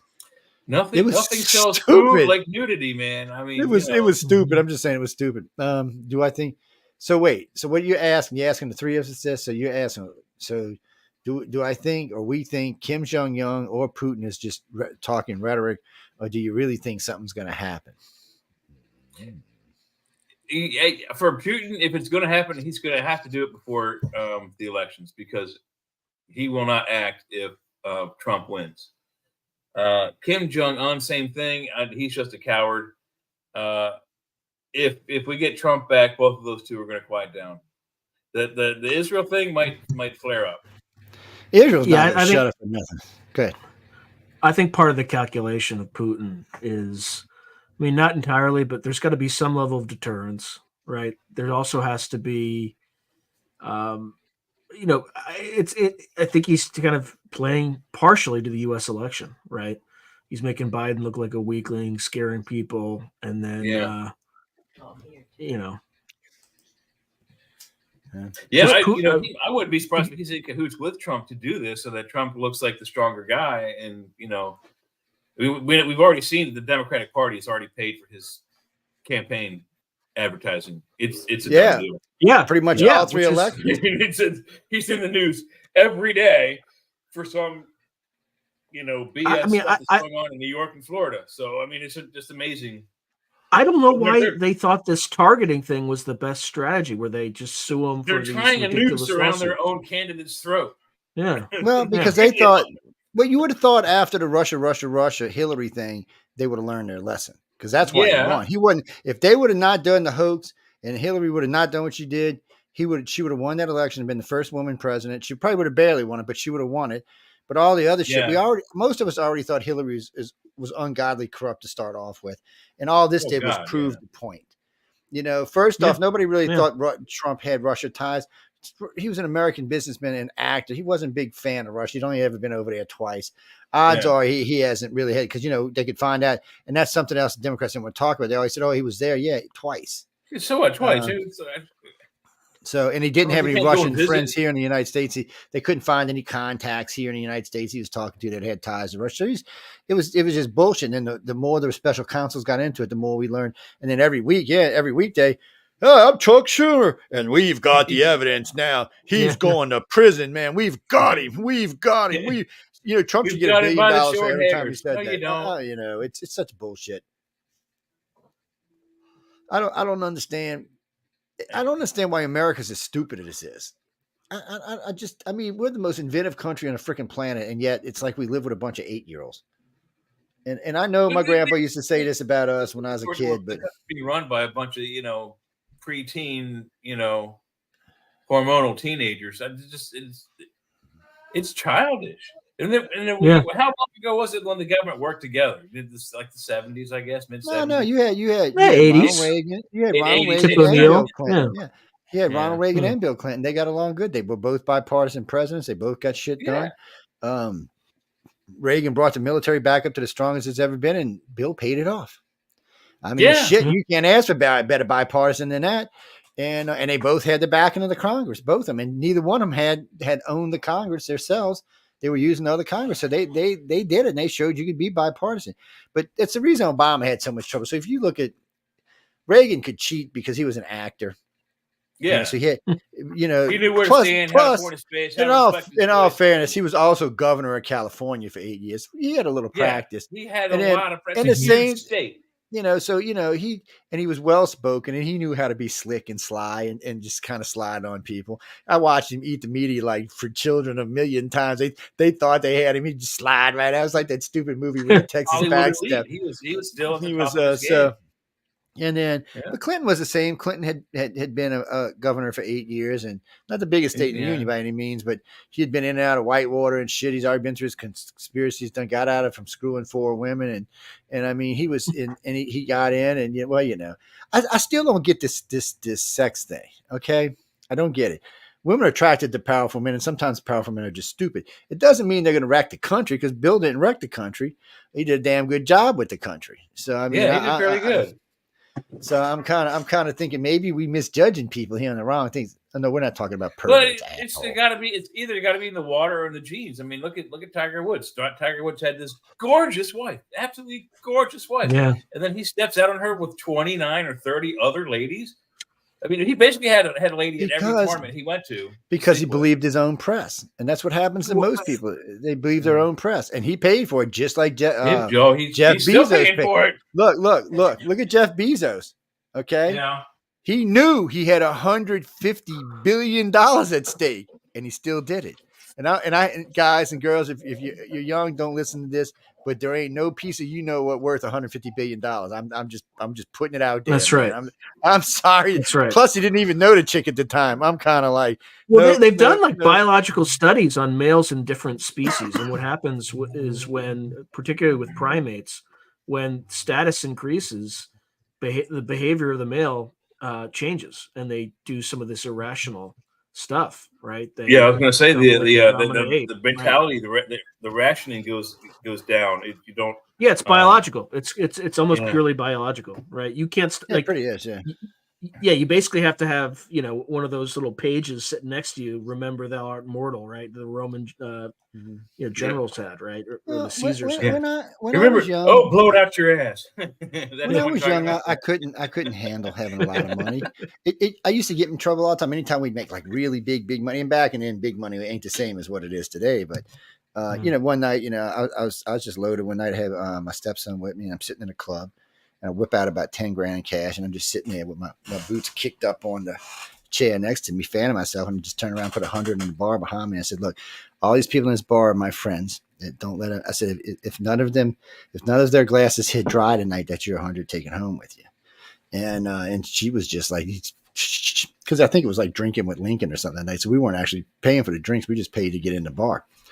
And even though I don't drink that kind of shit, but still, it was it just.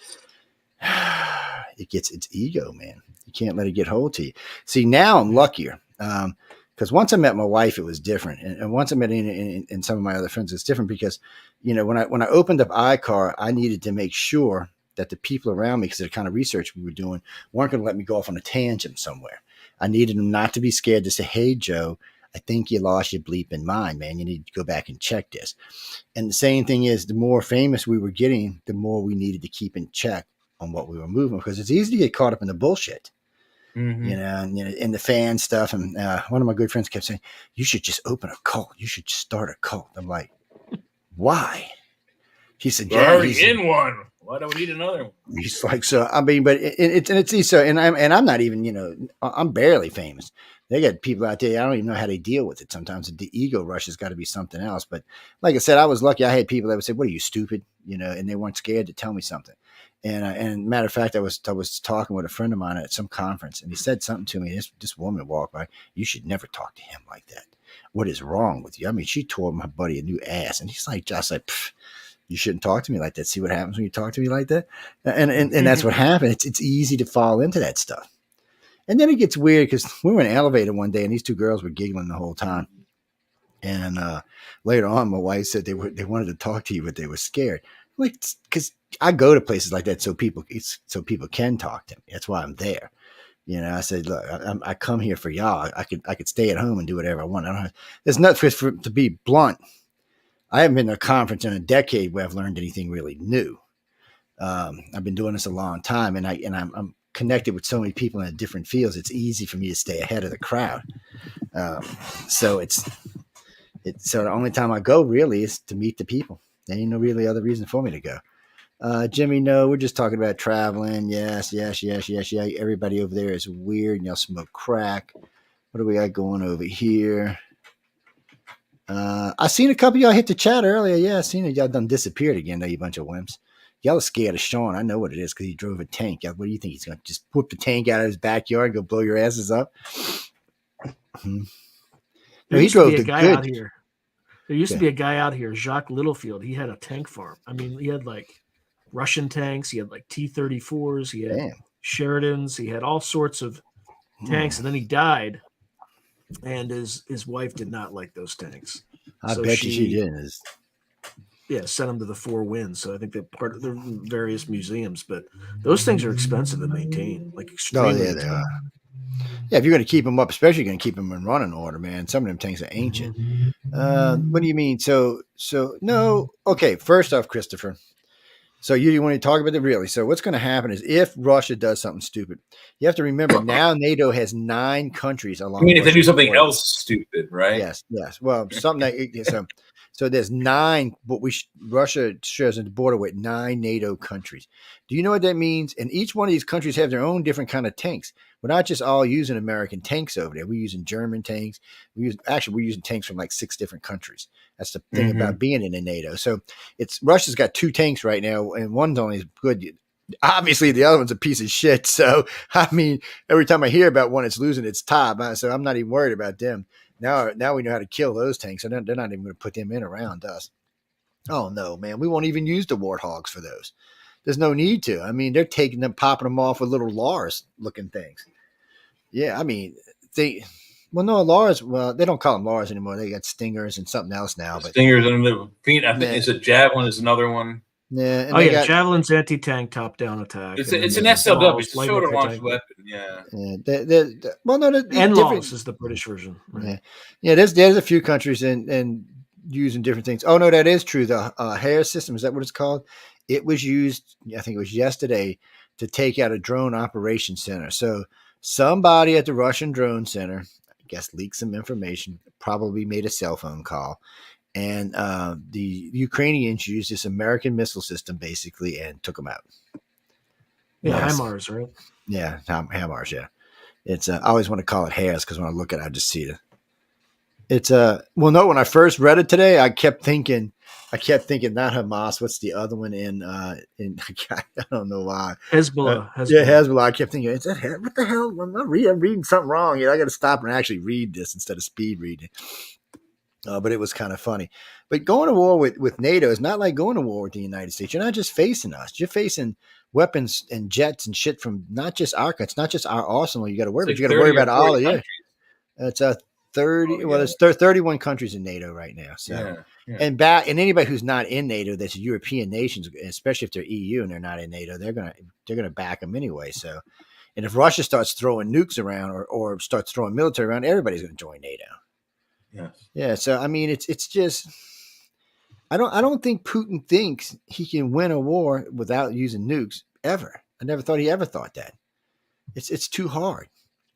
I mean, he couldn't take on the United States by itself, much less the United States and NATO. No. And then India is going to be in there as well. Yeah, India's been wanting to try out some of its garbage. I think it's wanting to get rid of some of its old stuff so it can buy some new stuff. Yeah, it's got some really outdated Russian crap. That's one of the good things that war does do for countries and their economies is it does after the war, the economies tend to go up a little, particularly for the victors. The losers, not so much. But what happened at the end of World War II? How much money did we give to Japan? How much time and construction did we invest in Japan to rebuild that?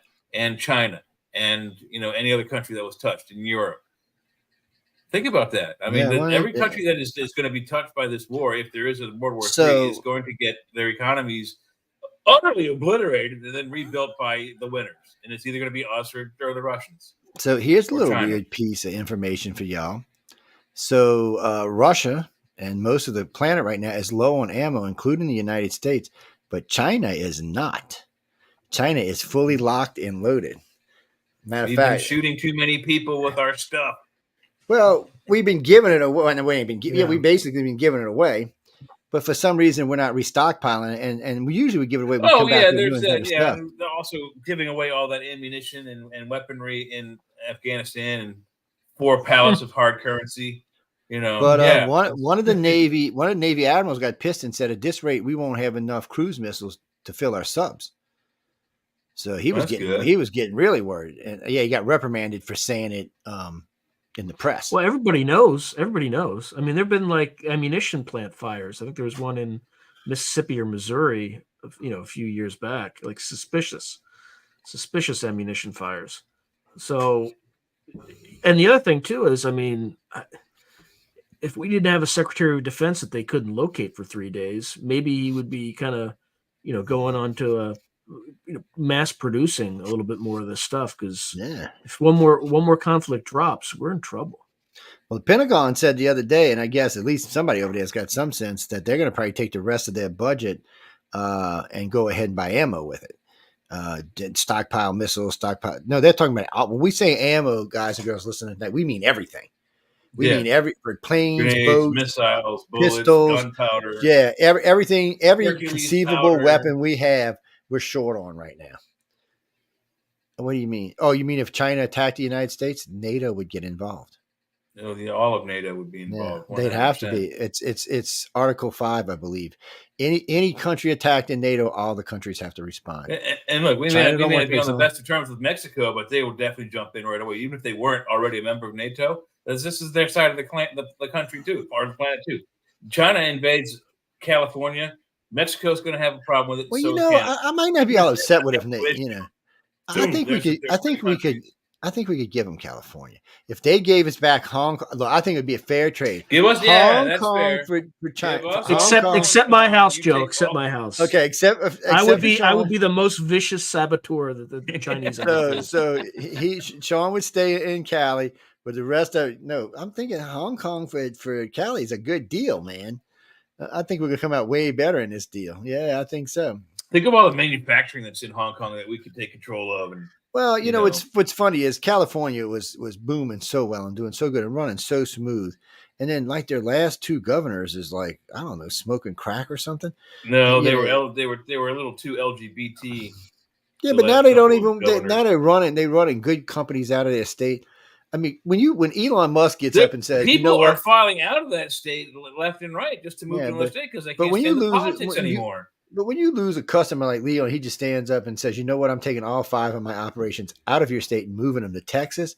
You should realize you effed up because he's not a liberal or a conservative. So you just did something that offended somebody, a neutral person, which is never a good thing. And get this.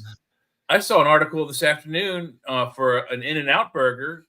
And I forgive me, I didn't catch the city, but somewhere in California. And it's just the one location. It's not the whole company, but this one location is in apparently a rather rough part of town, and the company decided to permanently close the store because customers and associates alike, back and forth, are consistently getting robbed and hurt and beaten up by the community. So they're closing this one In-N-Out burger because it's in such a crime-ridden place. They can't safely run the business for their customers and their employees.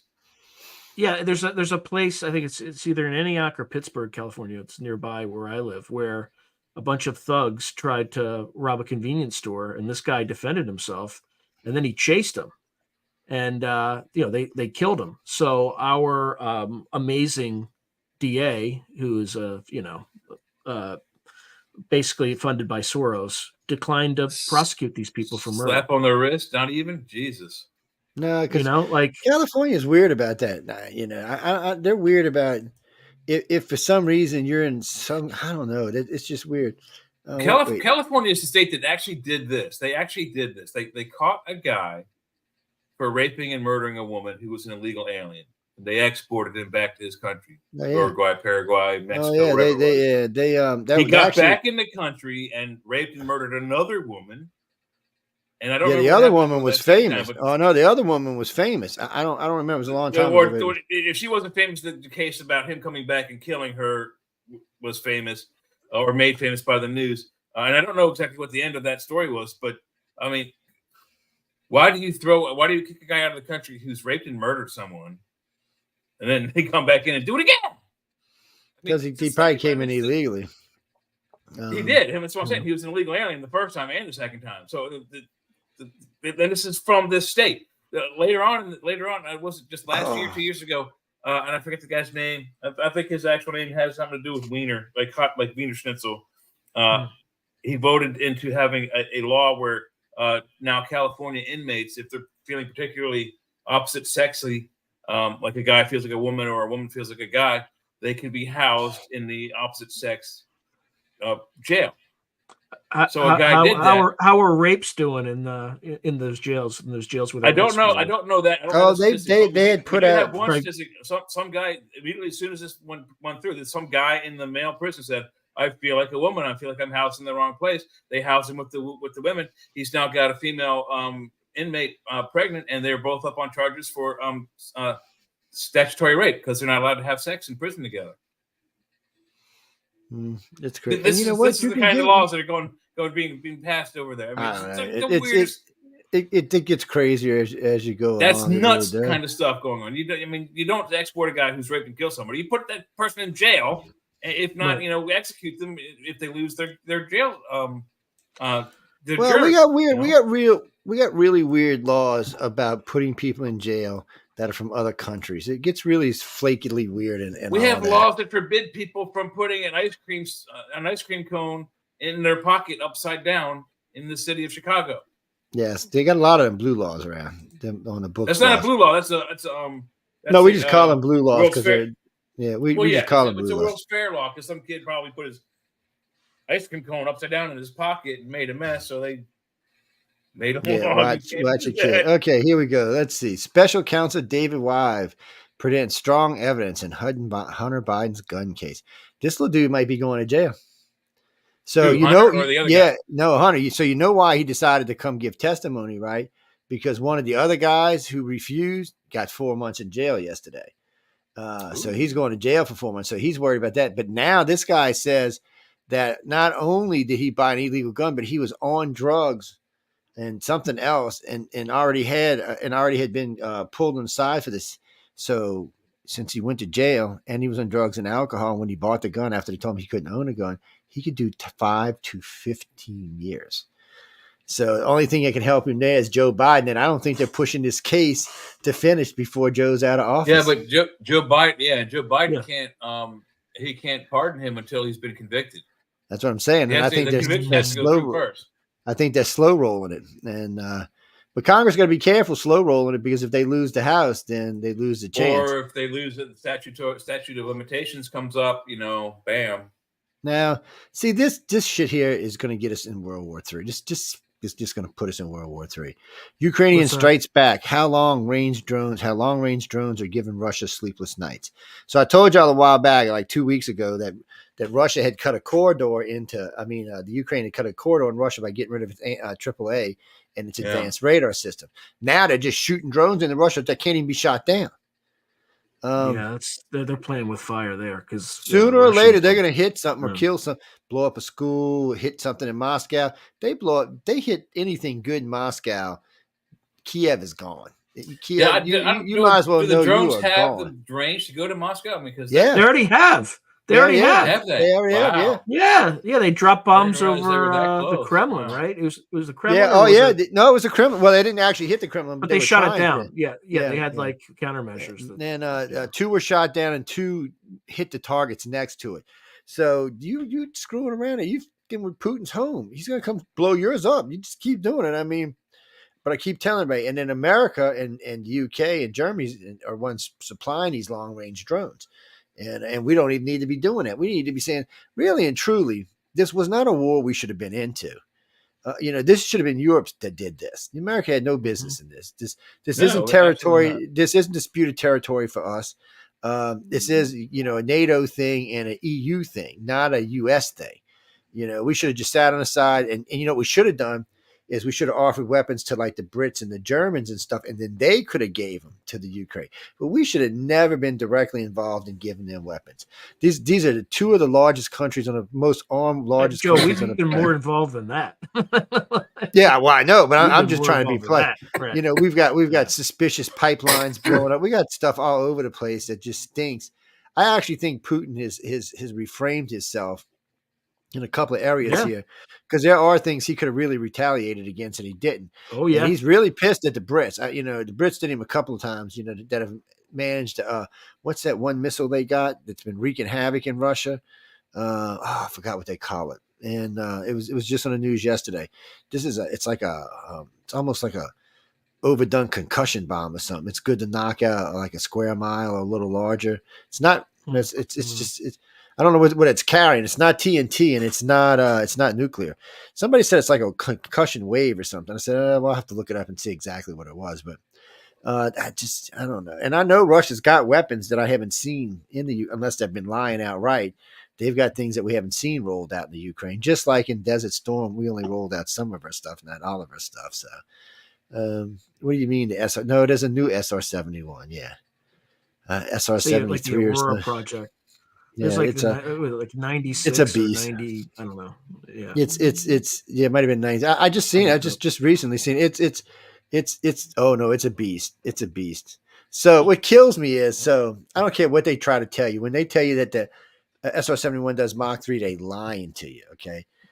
They're just lying outright. It is much faster than Mach 3. And I can tell you personally, I have seen it fly over an Air Force base with the whole entire nose cone glowing red. At Mach 3, that damn thing don't glow red. I've seen it flying at Mach 3, and it doesn't glow red. At least 4 or 5. Yeah, he's doing at least. An hour. A friend of mine, Ricky, who guarded them, said that they were rated to Mach 6.5. So that's beastified. And they were the first stealth plane. These things were built in the 50s, people, and it still holds the record for the fastest aircraft in the world. It beats its own record every time it flies. Yeah, it was stealthy, and it was fast, and nothing could shoot it down. Oh, I wouldn't say today nothing could shoot it down. We got faster missiles now. I'm not sure that we ain't got something that might be able to catch it. I don't know. I guess if it's at a full blown and you're coming out from the ground, maybe you can't catch it because it's got the upspeed. But if it's shooting from ahead of you, then you might have a problem. A Mach 5 and a Mach 6 collision. You don't even need a damn thing to explode. Yeah, no. I've been inside the SR-71. I've been up close and personal with it. A good friend of mine, like I said, when he was in San Antonio, Texas, he used to guard him. And like I said this before on the radio, there was a yellow and a red circle around him. No, and everybody used to think it had to do something with parking. No, the yellow circle was caution, and it was to let you know you were in a danger zone. If you crossed the red circle, it didn't matter. You could have been a freaking general. You were dead. If you did not present something to that guard, or actually those 4 guards, you were dead. Oh, yeah. Well, each plane had its own guards, and they were set in stacks of 4. Yeah, you were dead. Oh, no. They weren't going to ask you. They were going to shoot you. And they weren't going to shoot you to wound you. They were going to shoot you to kill you. That was their standing orders. Now, that's what it was. You could come in a yellow circle all you wanted. You were in a cautious circle. You could talk to if you needed to talk to. But if you tried to cross that red line, you better had some freaking paperwork in your hand. Something that could be authenticated. No, they didn't do radio authentication. They didn't trust it. Don't ask me. Today, they wouldn't do paper authentication because they wouldn't trust it. Yeah, you'd be like, oh, let me send the code on my cell phone. Hold on a minute. Shit, man. No, I don't trust them. I'm not really trusting anybody. And Israel, I don't hear anything about Israel. All I hear is, oh, Netanyahu's an asshole, and that's all I hear. He won't stop killing people. I don't hear anything else. I hear a little bit of Iran. Killing people, though. Let's analyze that. When did Netanyahu start killing people? I don't know, like 4 decades ago. I mean, it's been a long time. When dropped into the 6-day war, right? Yeah, he was a paratrooper, wasn't he? Yeah, I think he was actually. Netan's not scared of anything. He's insane. He's like a Jewish Donald Trump. I know he's only reacted to being attacked. Everything he's done is to protect his country and reactionary, not precautionary. He might have got a little crazy and overreacted, but I personally, and if I had to live with that in the middle of my country, I think I would evict it. Well, no, Christopher. Okay, the Native Americans don't go around blowing shit up. Okay. They live in this country with the rest of us peacefully. And let me tell you what, we better hope the Native Americans don't ever decide to start blowing shit up because there's way more of them than you think there is. And they're all over the country. God, I don't lost count of reservations and they're everywhere. And they don't tend to scare as easy as other people do. So, no, Native Americans don't go around killing Americans. They don't. That's not what they do. Gazans get in trouble. And it's not even the Gazans. It's people like Hezbollah and Hamas and things like that. It's the radical groups. Yeah, it's not actually the Gazans that caused the problem. It's just the people they let rule them. Well, it's hard to have a country inside of your country. I mean, it's just hard. I mean, do you realize you can't get into Gaza without crossing to Israel? You have to go in and out of Israel to get there. Yeah, I don't understand why it didn't get moved to like the edge of Israel. I never did understand that. Why don't you move it down to the coast or something? I don't know, but it's sooner or later it's got to be rectified. And if I was Israel, I'd say, okay, you can keep your territory and you can stay right where you are, but we are now your government. There is no more Gazan government. You're not having all these crazy radicals coming in your areas anymore. And if I found them, I would execute them. It'd just be that simple. Come on, people. They killed babies and teenagers at a concert. Who does that kind of shit? Cowards do that kind of shit. They didn't go attack a military target or a government target. They attacked children where they knew nobody was going to fight back. It did a goddamn thing they were in America because, especially in the South, we'd have shot their asses. If they'd have come in with guns, they'd have been surprised. Everybody at the concert would have pulled out a 9 and said, "Oh, wait, you want to shoot? Let's have it out, baby." Yeah, even if you have a weapon in Israel, I think you can only have like 100 rounds. So while they do have, I mean, they don't have great gun laws. So it's just it's just anytime I see anybody who wants to kill a baby, come on. So you shoot the baby, then you burn the baby, and then you stomp on the baby's head. It does. You can shoot off 100 rounds really quickly. I mean, a box of 50 goes really, really, really fast through an automatic handgun. But think about it. If you're at a concert, you're not going to carry 100 rounds. What are you going to carry? I used to carry a Beretta M9. It had a magazine in it. It had one bullet in the firing chamber and a 15-round clip, and then I had 2 other 15-round clips on the other side of the holster, which was under my jacket when I had a carry permit. So I carried 46 bullets, about half of 100, and I wouldn't need but one of them. But there's no way that you're gonna you can't be prepared enough for a huge situation like what's going on in Israel. My 46 especially when they have automatic rifles, right? Right. If I was there when the fighting started in Israel with Hamas and Hezbollah just recently, my gun would be empty within the first probably 15 seconds, and then I'm out of ammunition, and I got to hide or run. Now you see, I'd have shot somebody coming in and took that AK-47 and had a field day, buddy. I'd have been 2 up. You want to have fun? Come on. I look, and I have different training, so it's a little different for me. But it's I have a fundamental problem with anybody who would shoot a baby, then burn a baby, then stomp its head to the ground. That's just warped. You need to be exterminated. I think, well, I don't know if exterminating is the right word. I think the area needs to be sanitized. And you said it before on the show, and I said it before on the show. You just use the right amount of appropriate nuclear devices to turn the entire area into a giant, slick glass plate for about 80,000 years. And at the end of those 80,000 years, when the radiation goes away, you build, you get, if it's Walt Disney still, you get Disney World to build a worldwide giant theme park that only people that don't have a criminal record can go to and have fun at. Well, just remember, when it's glass, when it's that green glass, that produces an enormous amount of electricity. So you can just be using it for power. We've talked about, you melt the whole thing in one big green glass, you plug into, you got enough power to probably run the planet for a while. No, Peter, but the Middle East has been a problem for a long time. Not in it was a problem before America was even a country. There's been armed conflict in the region since before history has been written. I mean, look at Baghdad, how much shit Baghdad has caused over the years. Look, you ever heard of the Spartans? Who invaded Sparta? Come on, people. Where'd they come from? Persians. No. That's right, man. Where did the Persians come from? Persians are the Iranians and the Iraqis. Oh, man. Yeah. So they have just been a problem for a long, and I don't know why. They're just very aggressive. I guess it's religion. I don't know. Is it the religion? Because the religion there's been so many different religions there. Is it the religion, or is there something there?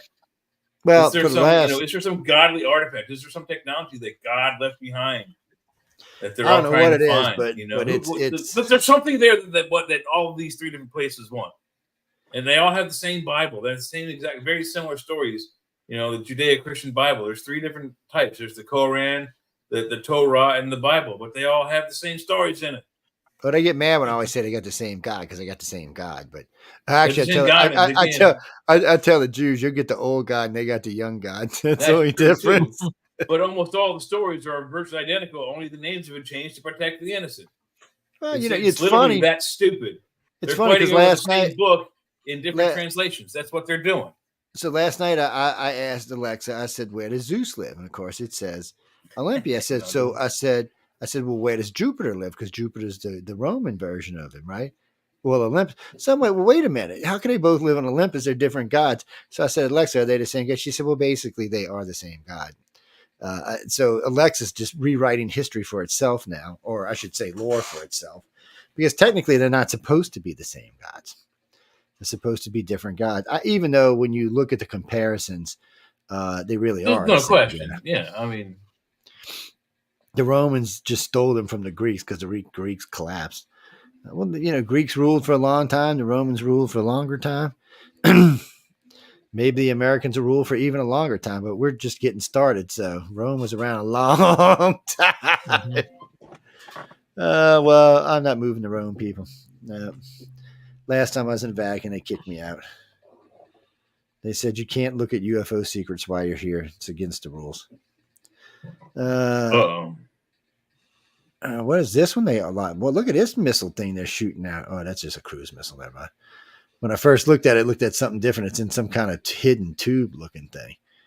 And I was like, what the hell? Would you send me, Kirby? Let me see. 1,000-year-old cemetery with dead, weary, dramatic rings of their. Oh, wait, what? Oh, let me look at this. Maybe I can see this. Hold on now. Oh, okay. So this person's got rings like from their chest to their mouth. It's. I guess it was like that when they were alive. And they have buckets on their feet. Okay, this is just weird.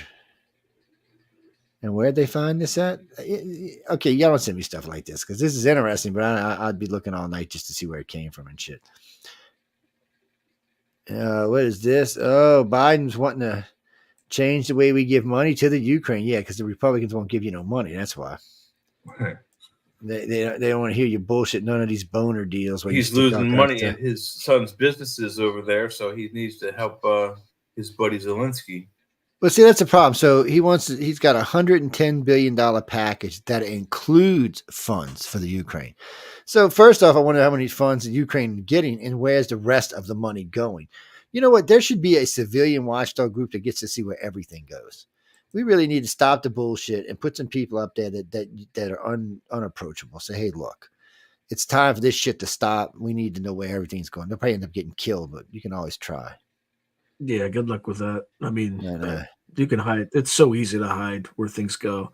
Like I gave this guy a loan. This guy pays off this guy. And then you can have like a snakes and ladders of different financial transactions that you can pretty much hide anything you want. But even worse than that, there's like the specialized toilet seats that's $325 per seat, or the hammer, specialized hammer for these aerospace projects is like $500 for each hammer, and they buy 20 of them. No hammer costs $500 some odd dollars. I don't care how specialized it is. So NATO's saying it's just a matter of time before we go to war with Russia. Yeah, they're saying, and then Admiral Barber said that everybody should beware. What are the odds makers in Vegas saying about it? Who said conscription? Who said the thing about conscription? So they start off with top military officers warn people are going to be conscripted into the armed forces, and then it says Admiral Rob Bauer, chairman of NATO's military committee, delivered chilling message to the civilians. They must be braced and be ready for war with Russia. Yeah, good luck. Good luck getting people to comply with that. He's saying they're going to invoke the draft as well. They're going to have to. Like they're having trouble recruiting, and it's mainly the population that is honorably served for the last 100. Yeah, the problem is the military went woke and everybody left. So Trump 100%. Changed all them rules and everybody was coming back and people were taking over and then Biden came in and changed it all back and put woke people in charge, and they started getting rid of people. So a lot of our good people, a lot of people who you'd want in there if we got in the war, are not in there right now. So if we go to war with one specific demographic that accounts for almost the entirety of the recruiting shortfall. Guess which group that is? I'm not saying. Yeah, you can't say. You can't say. I'm not saying. It's pretty obvious.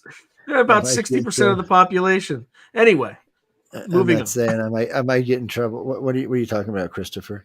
What do you mean? There's gay people in the military. When I was in the military, it was illegal to be gay in the military. Oh yeah, they found out this poor guy was gay. They beat the living shit out of him. Oh no, I'm not kidding you. You had your little bag. You had to put 2 bars of soap in, and everybody got 3 shots. Oh no, everybody did. Even if you didn't want to. I was on roving patrol that night, and they came and got me. off of roving patrol to make sure I was involved, so no one could rat anybody out. Oh yeah, and he the next day he went to the infirmary. He wouldn't rat anybody out, but our commander figured it out on his own and threw him out. We were the 5th branch he had been thrown out of for being gay. Yeah, the one before us was Coast Guard. He had already been in the Army, in the Air Force. And then he was in the National Guard, and then he was in the Coast Guard. It was illegal. You have to be gay to be in the Coast Guard in the first place? I don't know, but it was definitely illegal back then. Was it right or wrong? What they did, the guy was wrong. Yeah. Was it right or wrong? And, you know, I can't say because I'm not against women in the military. I've just got issues with women in ground combat. Not that I don't think a bitch can't kill somebody. Oh, yeah, I ain't got no problem with that. I think bitch will light your ass up. It's a distraction for a man, but it's even worse than that. So I could not see some 110-pound woman or 125 pound toting any of us out of the woods. It's just not going to happen. She is physically not going to have the body strength to carry us out of combat, out of danger. Whereas I grab bitch, throw over one shoulder and still be shooting at people. And it is 5 times more likely that a guy will jump in front of a bullet for a woman than for a man. Yeah. So, I mean, it is a distraction, and the military says it is. So, but I mean, as far as pilots, women actually make better pilots than men. They're more detailed and oriented. Not so much fighter pilots, but all the rest of the pilots. But and eventually they'll make better fighter pilots too. There's lots of places they can contribute. Just field combat. Oh, what do you mean spies? There's lots of women spies. Don't even think there's not those. Harry. Don't even think there's not those. And look. Well, no, they can be drafted now. Women are part of the draft now. So, yeah. No, they don't have to do selective service, though, do they? I don't think they have to do selective No, they got to sign up. They're part of the draft they now. do? Officially, yeah. Really? Officially Since now. when?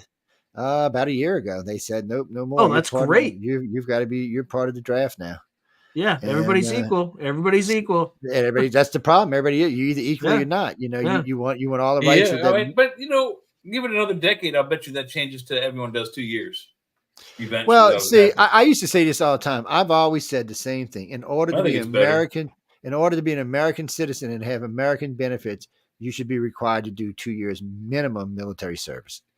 Now, if you don't want to do it, that's fine. You can still be an American, but you shouldn't be, there should be lots of benefits like loans and grants and other stuff, certain things that you can only get if you're a citizen. You should be not eligible for if you don't serve. Because I got to be honest with you, it doesn't hurt anybody to serve. Serving, to be frankly, it helped out a lot of people I know. They didn't stay in for life. They did 4 years and they went home. And, but no, they're not required to be registered. Yeah. Because it said last time I heard them on the news, they were talking about it. They said they were going to be part of selective service. They had to register. Right now it says selective service law as it's written now refers specifically to male persons. Instead, that's easy to get around. All you got to do is identify as non-binary. Done. Don't have to sign up for it. Yeah, that's true. That's my service. That's my service announcement for that 60% that doesn't want to sign up anymore. What do you mean when you ask? Look, there's a big chunk of the country who. So let me ask y'all: where do y'all think most of the military comes from in the United States? What do you think it's like certain states, or do you think it's like certain areas of the country? Because it is certain areas of the country. I can tell you that. Well, Joe, you have to say per capita too, because there's certain states. Oh yeah, there are certain states that just because of population, but per capita is the key. So if you're in California, if you live in Northern California, a good percentage of your citizens are serving in the military, but not in Southern California where everybody lives. Yeah, they don't have hardly any service down there. Well, we're not going to get into why, because I don't want to get into an argument with anybody. The South itself as a whole, a good chunk of the South serves. Yeah, and I think you have way more Navy activity down there than and the heartland serves any countries, any states where people grew up in certain types of lives that are going to serve. Actually, New York used to have a big attendance until the last, I think, 20 years or so, and it's dropped off considerably. I have no idea why it's dropped off, but it used to actually. I was honestly surprised last time I looked. It's been a while since I looked at the numbers. I think the last time they really updated them was probably the 90s census, but I was surprised. I mean, because I was surprised that Trump almost pulled 46% of freaking New York in the last election and still lost. I said, so because I remember my friend calling, he said, Joe, He got the largest black and Hispanic vote in the history of the Republicans, the largest amount of people ever, largest amount of women, broke all kind of records all over the place and still lost. I said, I know life is a bitch. And, but yeah, Also, life's not fair. Yeah, life isn't fair. Yeah. A lot of times. See, everybody, I got a lot of people. Well, a lot of people got mad at me because I didn't get all mad about it. I said, well, look, I said, I would have got mad at it if I thought that we didn't know about it. I said, but let's get honest. I said, for a full year, Trump said, cheat, cheat, cheat, cheat, cheat. So if I was running for president and I really thought there was somebody going to cheat, I would have had made sure one of my people were in every polling station in this country.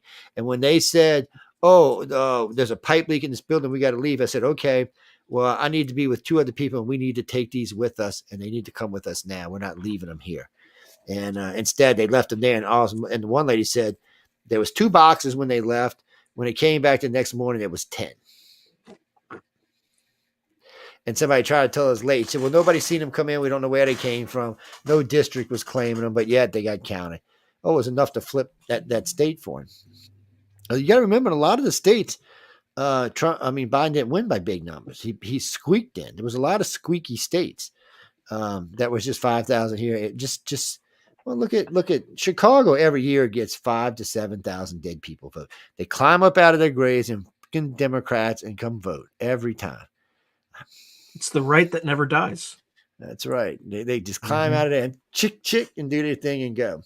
I've heard many pollsters saying, I've seen a skeleton walking from the booth. Yes. Okay. Yeah, it smelled bad. Like when they smell really bad, Yes. Well, that's most Democrats anyway. But anyway, I'm just kidding. I'm just kidding. If anybody's doing. No, I'm not a Republican. I'm actually a legit centralist. I really am.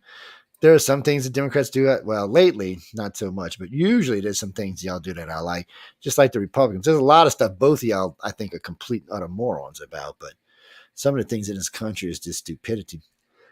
Cindy, as soon as we get a full-time female on here, excuse me, we're going to do a show on abortion. No, we got to have balance. I'm not doing a show on abortion with 3 or 4 guys. What do you think? We're crazy? We'd get more phone calls and emails and shit. We'd be going through them for 3 weeks, man. No, it's not going to happen. Everybody knows my views on abortion. All you got to do is listen to any of my shows. It's not really hard to find out. No, I'm not real secretive about it or anything.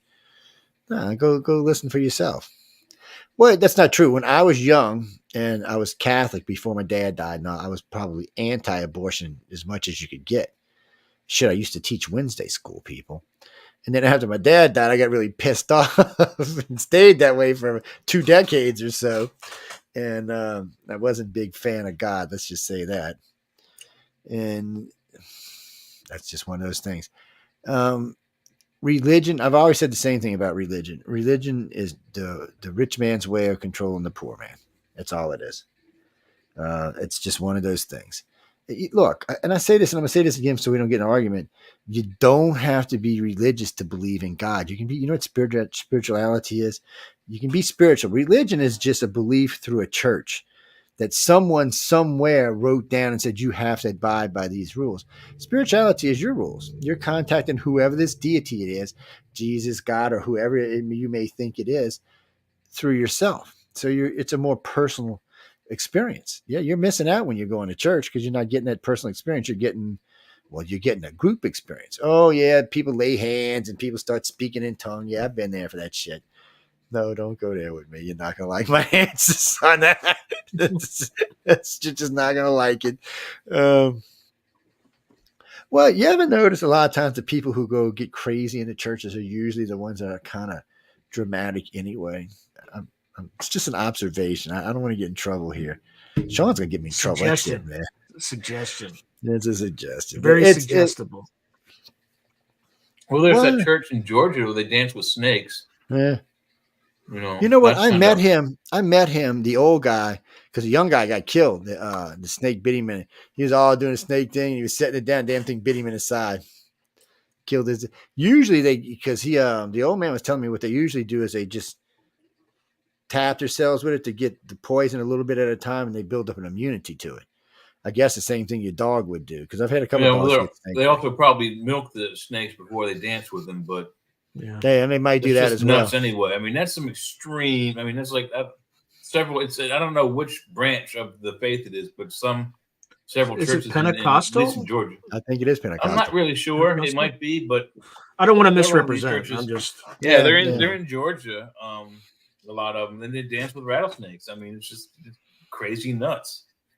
Shannon, what are you saying you're going to Canada for? Oh, you're already jumping. You ain't even got drafted yet and you jumping. Oh my God. Nobody's even won the election yet. Oh my God. You scared to go. You got to go to the Ukraine. First off, they're not going to take you little softy marshmallow girls and just drop you into I think if they try to impose a draft, I think they're going to have bigger problems in the Ukraine. Yeah, see, right now, if you ask the country to serve and you get rid of some of the bullshit, most of the people will come serve on their own. Now, if it starts getting nasty in the country, yeah, they'll enforce the draft and they'll physically enforce the draft. But America hasn't physically enforced the draft since World War I. World War II, they had the draft and you could get treated for treason, but it just wasn't a big problem. Right now, right this moment, if Biden was to say, let me ask y'all, how many of y'all want to fight and die for Joe Biden? It ain't about America right now for me. It's about Joe Biden. And I ain't fighting and dying for that SOB. It's just not going to happen. I believe in love. I believe in love my country, and I'll die for my country, but not for Joe Biden. It ain't happening. I wouldn't either. And that's the difference. It is, and that's the difference. You have a lot of patriots who love their country, but they see after the last 2 decades of war, and then just the complete and utter abandonment of Afghanistan without any. Oh, that was such a piss poor joke. It was a slap in the face. And then after that, veterans were treated with suspicion, and you have treated like the enemy, basically. Yeah, basically. So you have a demographic that represents 60% of the country, and also represented 85% of the casualties, was told that you have privilege. You need to sit down and shut up and, make way. And at that point, people are like, you know what? These elites are not worth it. You fight your own war, send your own sons over there. And that's another thing. Cause I think this time around, I did see that in Nam. A lot of people started cracking down on where's the rich people's kids at. And you started seeing more and more of them go, but they got bullshit duty. They didn't get, they didn't get right? field He goes duty, to Iraq, but he's a lawyer, right? He's like in JAG. Yeah, they weren't, because the average expectancies for someone in Nam for the first time on the front line was 5 seconds. So, I mean, if you didn't have somebody there taking care of you, you were going to die. And I had several friends. I wasn't old enough to go, but a friend of mine who was actually in Laos, which they weren't supposed to be. A-team is what he was, and special A-team. A-team you weren't supposed to know existed. Yeah, he wasn't even supposed to know existed. Him and his boy, there was 7. I'm sorry. They used to go in Laos all the time, go in behind lines, wait till everybody went to sleep, and just wipe out a whole platoon, and then come home. Oh no, these were stone cold killers. I wouldn't have pissed these boys off for nothing. And all of a sudden, David, for some reason, I just reminded him of somebody he mentored while he was there. So he just took up for me for nothing. He's like, no. He said, oh, you would have never got killed. I'd have made sure of it. He said, but these newbies would come in. We wouldn't even talk to them, Joe. He said, we'd be like, and everybody was like, why won't you talk to us? And one guy would say, because you're going to be dead tomorrow. It ain't no reason to get to know you. And it happened a lot. And I mean, Vietnam was a war for America just to get rid of some overpopulated youth we had. Some of the people who hadn't gone to college, some of the colleges were overcrowded. Because there was a lot of college people actually went to Vietnam. Yeah, I was going to give you guys a stat. In World War II, they did still use the draft. They didn't draft as many because of the nature of how we got into the war. More volunteers were volunteering than were needed to draft, but they still did both. But the average person who was joining the Army and the Navy in World War II, 21 years old. In Vietnam, when they did the draft again, and it was the average age of soldier they were drafting in was 19. So 19 years old. The proudest I've been in my country in a long time was Desert Storm, because it was an all military force. I mean, it was all voluntary force. I mean, every person you've seen out there fighting and dying did it for one reason, because they loved their country, not because they were told they had to do it, not because this asshole did this or that asshole did this, because simply they believed and loved our country. Today, if you went and asked the Z-Gen, or you can go fight and die for me, they're going to be like, what are you, stupid? No. Of course, they don't realize if they don't, they're going to die, that'll come to them later on, but still. Look, I'd be willing to fight for Biden if he defended the border, right? I mean, like, he doesn't even defend our own border, right? Why are we going to go 6,000 miles away and fight somebody else? Doesn't make any sense. He went to the Supreme, by the way, I'm glad you brought that up. I meant to bring this early. So he went to the Supreme Court, overruled Governor Abbott, and said that they told him, Governor Abbott, you're not in charge of the border. Joe Biden is. Abbott said, how can I say this politely, F off, and told the Border Patrol, do not cross the Texas Rangers. Said, I'm telling you, you do not want to get in a fight with the Texas Rangers. It's not going to come out well for y'all. And he said, and he's asking every state, every city along the border now to roll out razor wire on their borders. He said, I'm tired of this. I'm tired of my citizens being attacked and mutilated and raped and pillaged. And he said, I'm just tired of it. He said, it shouldn't be like this. And this has been how long and how long and how long? He said, the only president in my lifetime that even tried to stop this was Trump, and y'all trying to put him in jail. He said, so no, I've had enough of this, and this is how this is going to be. Now, the bitch part is about going up against the Supreme Court. You can find yourself in jail. Yeah, that's... Yeah, but I'd like to see... He's playing with fire right now, because it's not like the Supreme Court is partisan, or at least leans heavily to the left, right? Yeah, they lean more to the right. And that's the thing. When they voted left, he should have known he was out of his league. Of course, I would like to see any DHH go try to arrest him in Texas. It would be. Well, I hope they don't try to cause a.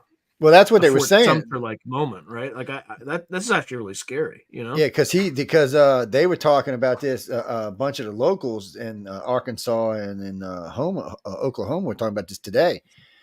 Because they're sending troops to I think it's I forgot how many states it was, but there's a few states. There's a lot. I mean, there's more than there are not. Let's just say. Yeah, and most states have a Republican governor, so it's. I think there's it was like 31 last time. I don't know how many going actually right now. And usually the Republicans keep more governors. Somebody said that should be your electoral college should be your governors. I said, well, no, Democrats would never win because they rarely ever have more than 25.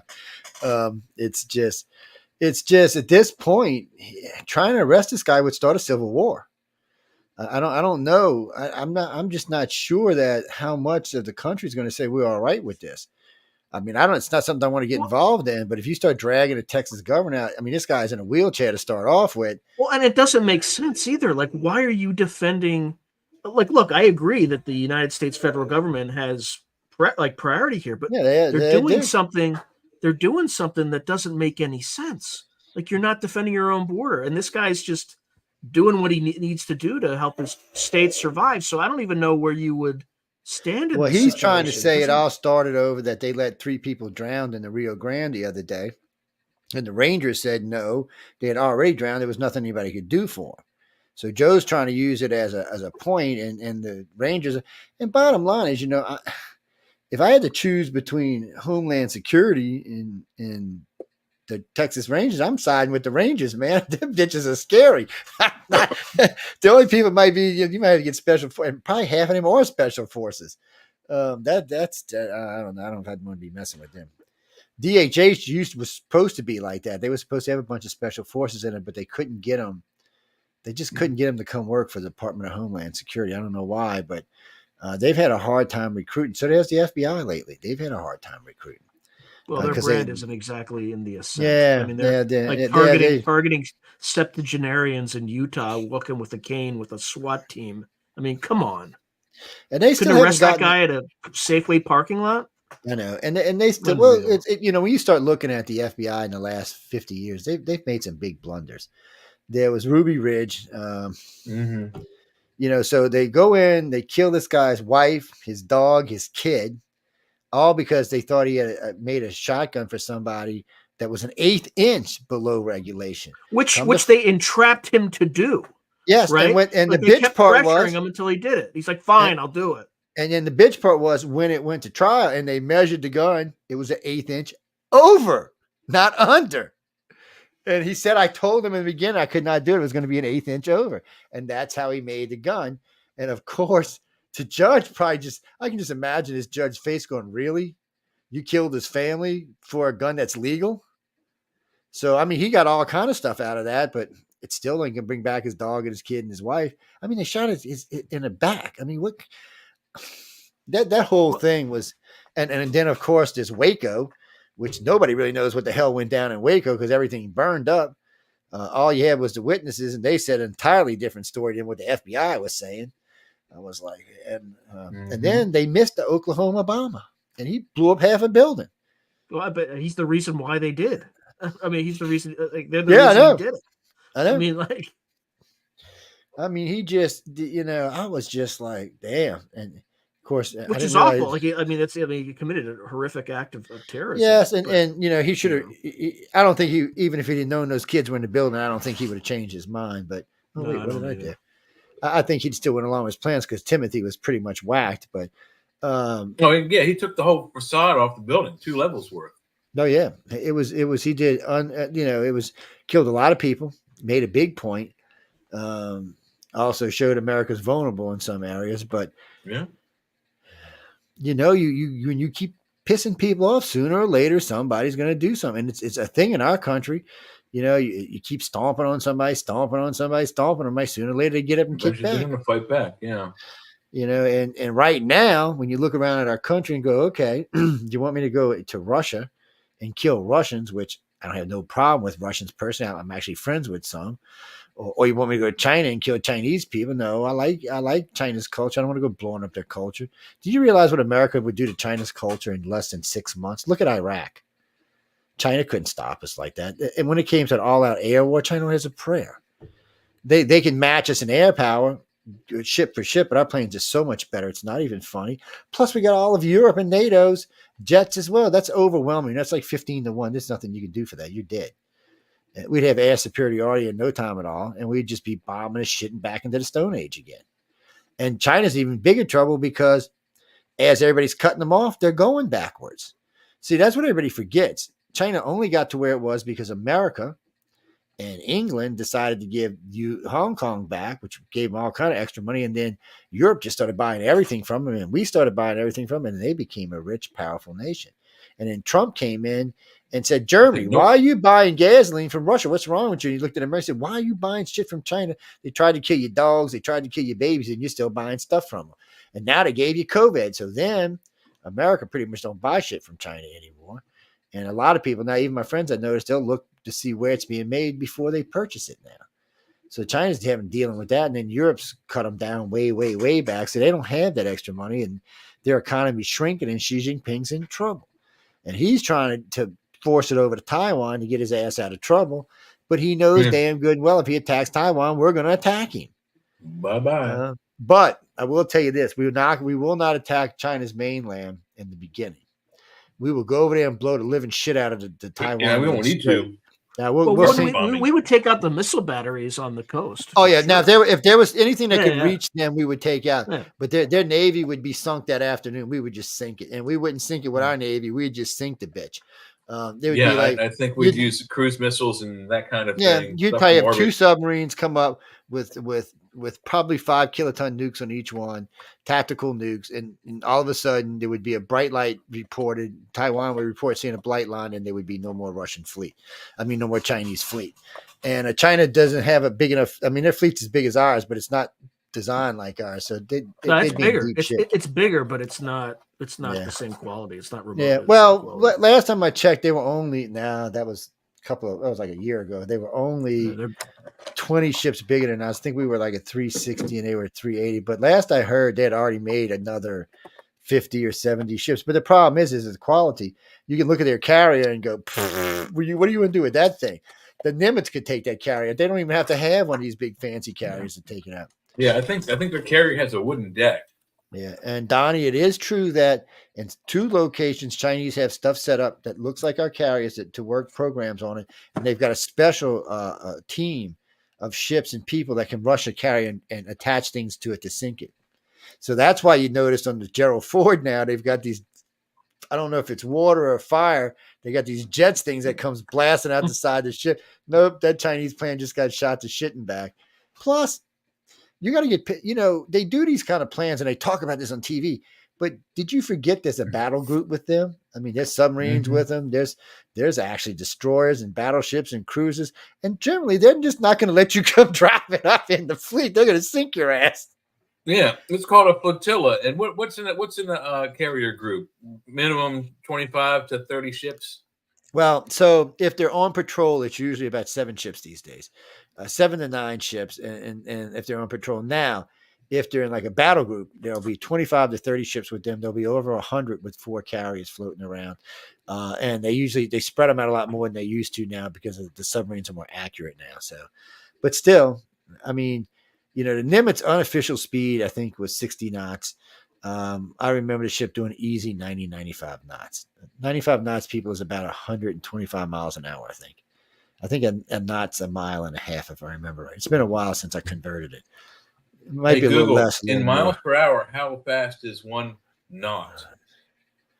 That's a good one. 1 knot is equivalent to 1.151 miles per hour. So 1.151. 151. Yeah. One. Yeah. Yeah. So as you're building up, it gets a little bit more. Yeah. So 90. So 90. So yeah, 90 knots is probably a little over 100 miles an hour, about 102 or something. Yeah, 36 knots is something like 55 miles an hour, roughly. Jimmy, so knots, because in the old days they used to take a big rope and tie knots in, and I forgot how far apart, and they would drop it back in the west side. They told how fast they were going. They would count the knots, how fast they were going. We're going 36 knots. Yes, sir. There we go. Oh, damn! I know we can go that fast. Oh no! Let me tell you what. We was on battle patrol. We was getting ready to go to the bombing derby, and we got a battle patrol warning. All the alarms went off. We're all over. Everybody's got places to have to be. All of a sudden, you hear the ship go woo, woo, woo, and it just, man, you could hear she was kicking water out the back. It was like being on a little mini jet ski at first. I mean, this bitch was kicking water off the props like it was nothing. The ship kind of bogged down a little bit, and then we just darted. It was like when you punch your car and it kind of bogs for a second and it jumps and takes off. The ship did the exact same thing. And we're cruising, and I'm realizing I'm starting to lean backwards. I'm like, how fucking fast are we going? Because I've been on the Nimitz in the battle, which is around 50 knots, and I'm not leaning back. And I'm thinking, what the hell's going on here? And there was so much force coming. It wasn't even the wind that was doing it. It was just the way the ship was going. I was like, how fast? And my commander comes by. He said, we're probably doing 90, 95 knots right now. He said, and hang on, because we're fixing to make a turn and everybody's going up. I'm like, what? So all of a sudden you feel the ship just lurch, man. Water just actually shoots up on the deck. I'm like, what the bleep? And I hear launch command. All of a sudden I got planes just popping up on the deck from 3 different elevators. As soon as we're straight, it's we're launching shit, man. Everything we had was in the air in less than 25 minutes. I mean, everything. It was even shit that the eye in the skies, the whole 9 yards was up there. It was amazing. And we got in trouble. We had to get it down to 15 minutes for everything. We did it, but man, you just not think a ship that big could move like that. I mean, it's a big, basically likely a freaking brick, man. To feel it turn like that, I was like, no way. Because I mean, this ship they've been described as floating bricks by many sailors. Yes. And what's funny is the battle fleet has to keep up, and they're turning with you. So when you're looking because when you're looking at the turn, because you're looking like up and over the deck, you can see these ships just turn. It kind of looks like their rails are edging the water as they're going by, trying to keep up with the damn carrier. Yeah, they're going, holy crap, they're going that way. Turn. And I'm sure the commanders on there going bleep, bleep, bleep, bleep, but it was interesting. Oh, I can tell y'all, people, it was an interesting thing. Oh no, if I'd have said what I just said 10 years ago, I'd be in jail right now. You'd be in jail. But the Nimitz is being decommissioned, so we're not in any trouble. Yeah, she's being decommissioned. The Enterprise has already been decommissioned. Is it going to be a museum piece somewhere? Or are they going to? No, I think they've been talking about how to remove the reactors, because the Enterprise is actually in scrap now, and then the Nimitz is going as well. I don't know why, because the Enterprise and Nimitz should have been made into museums. I'm not sure why they didn't make them into museums. I mean, the Enterprise was a museum. It was. It had Star Trek theme to it. Yeah, no, it's. What do you? Oh, have any of y'all ever been? Because somebody sent me this earlier, and when you said that, it reminded me. Have any of y'all ever been to Disney's Star Trek Adventure, where you get in a spaceship and they blast you off into space, and you go on an adventure, and you get in costume, and everybody on the ship, everybody at the hotels in costume. I have videotape of me and my parents doing that. Yeah. Yeah, no, I have. I had a couple of friends ask me if I wanted to go, but it was because I said, "Isn't it closed now?" Well, I thought they closed it now. Changed it or something. Oh, it's been closed. This was back in the 90s. Yeah, well, they had it open before then because we looked at it. It was about 5 years ago, I think. Somebody had asked us to take a look at it. It looked like it'd be fun. I mean, your rooms were the way your rooms were done, and you had the windows that looked outside and space and shit. It was, it was kind of cool. It was a different kind of hotel, I can tell you that. And I just liked how they just. What I did was in Disney at it's either Disney World or at Universal, and it was the movie generation. So it was those uniforms. It wasn't the original green and red and blue shirts. It was you either had a maroon jacket or whatever with a different colored collar for your department, scientists and whatnot. It was kind of fun. I wonder where that video is. I mean, I know a couple people I know that actually went, enjoyed it. It's but you don't really what's this? Who sent me this? Booking.com Star Trek US Enterprise at Itty Bitty Inn. What? I don't even know if I want to look at that. I'm not even sure I want to look at that. We'll leave that for another night, Itty Bitty Inn. People do send me weird shit. What is with y'all? No, I got some articles right here we're going to go over in a second. Yeah, because we're running short on time. But who?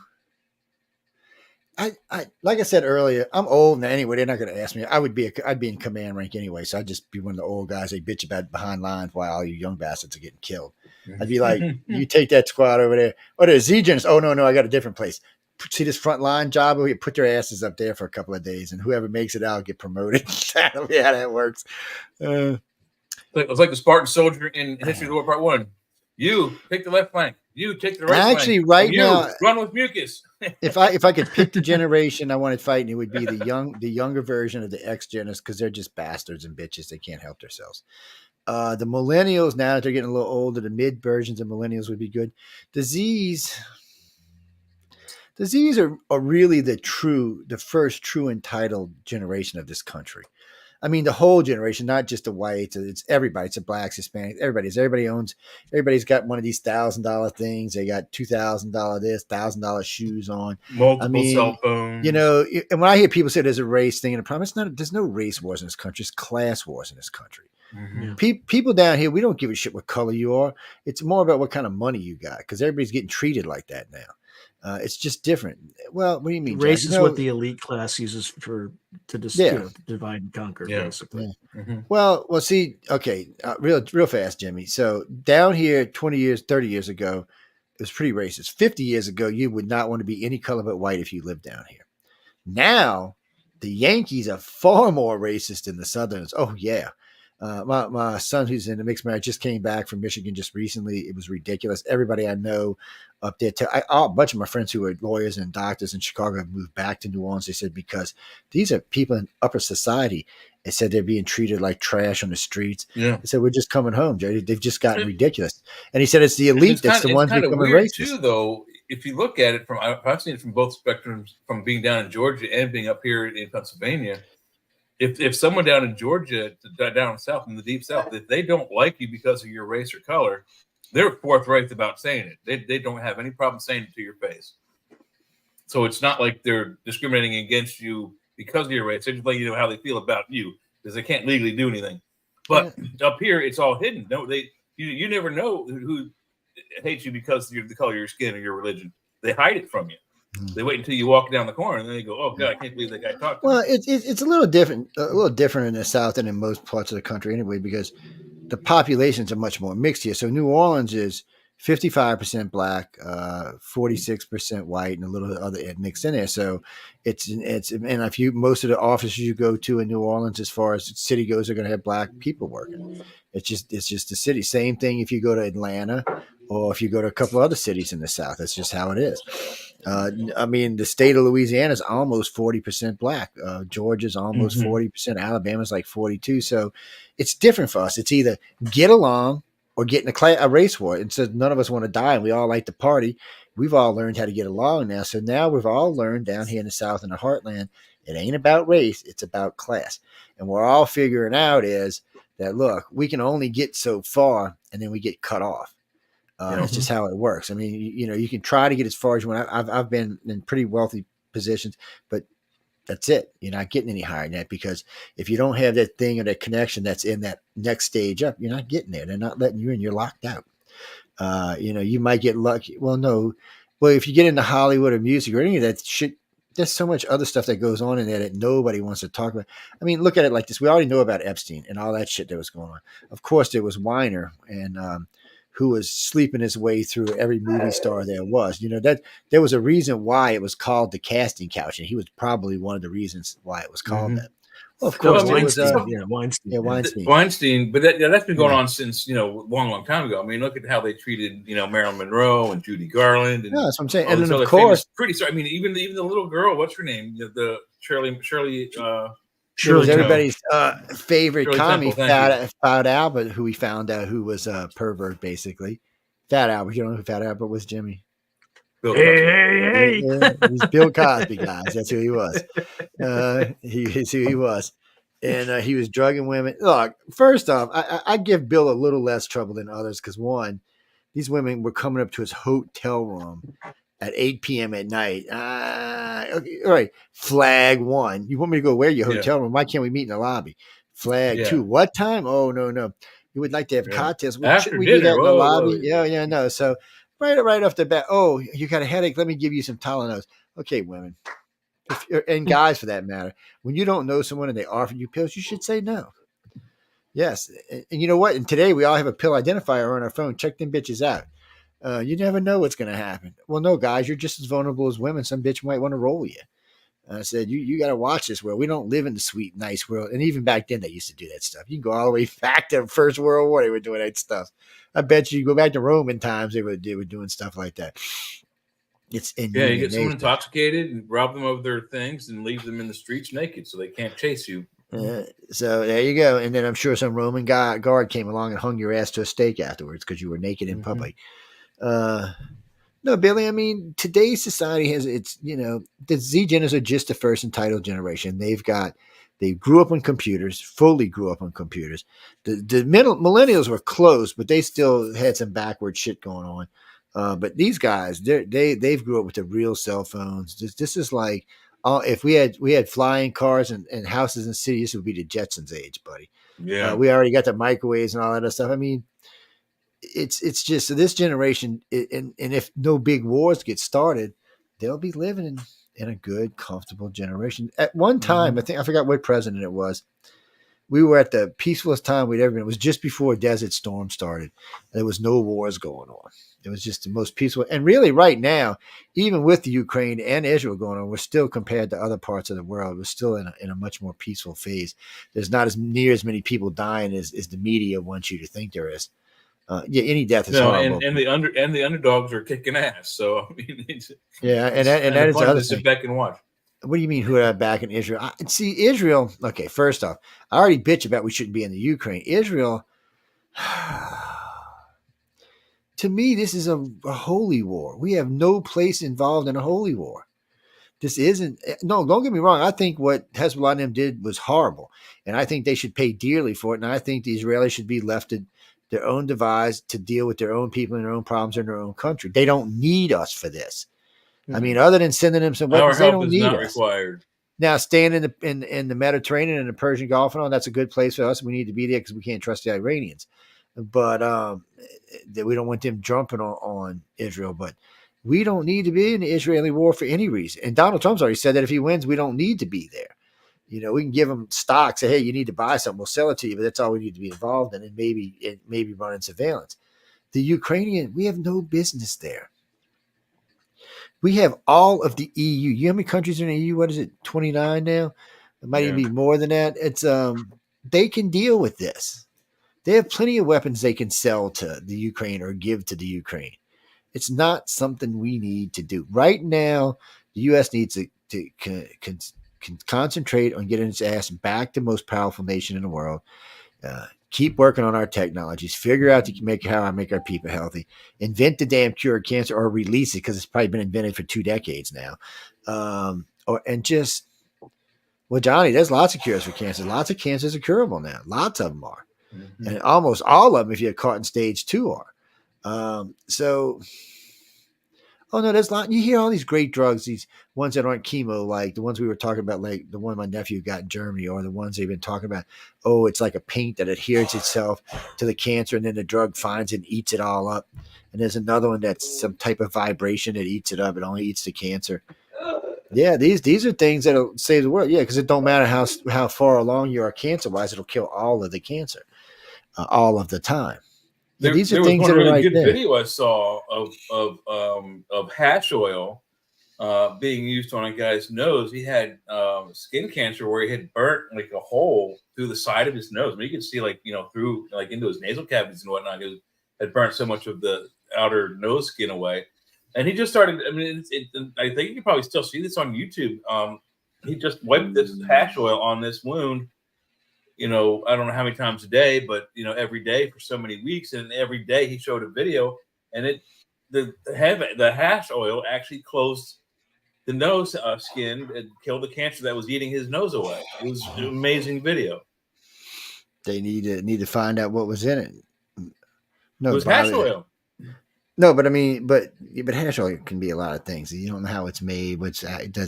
How much of the not GMO. What is it? The THC. That's not THC. That's not what I'm looking for. The other one, cannabis, cannabinoids. Yeah, no, but there's a set of letters for it.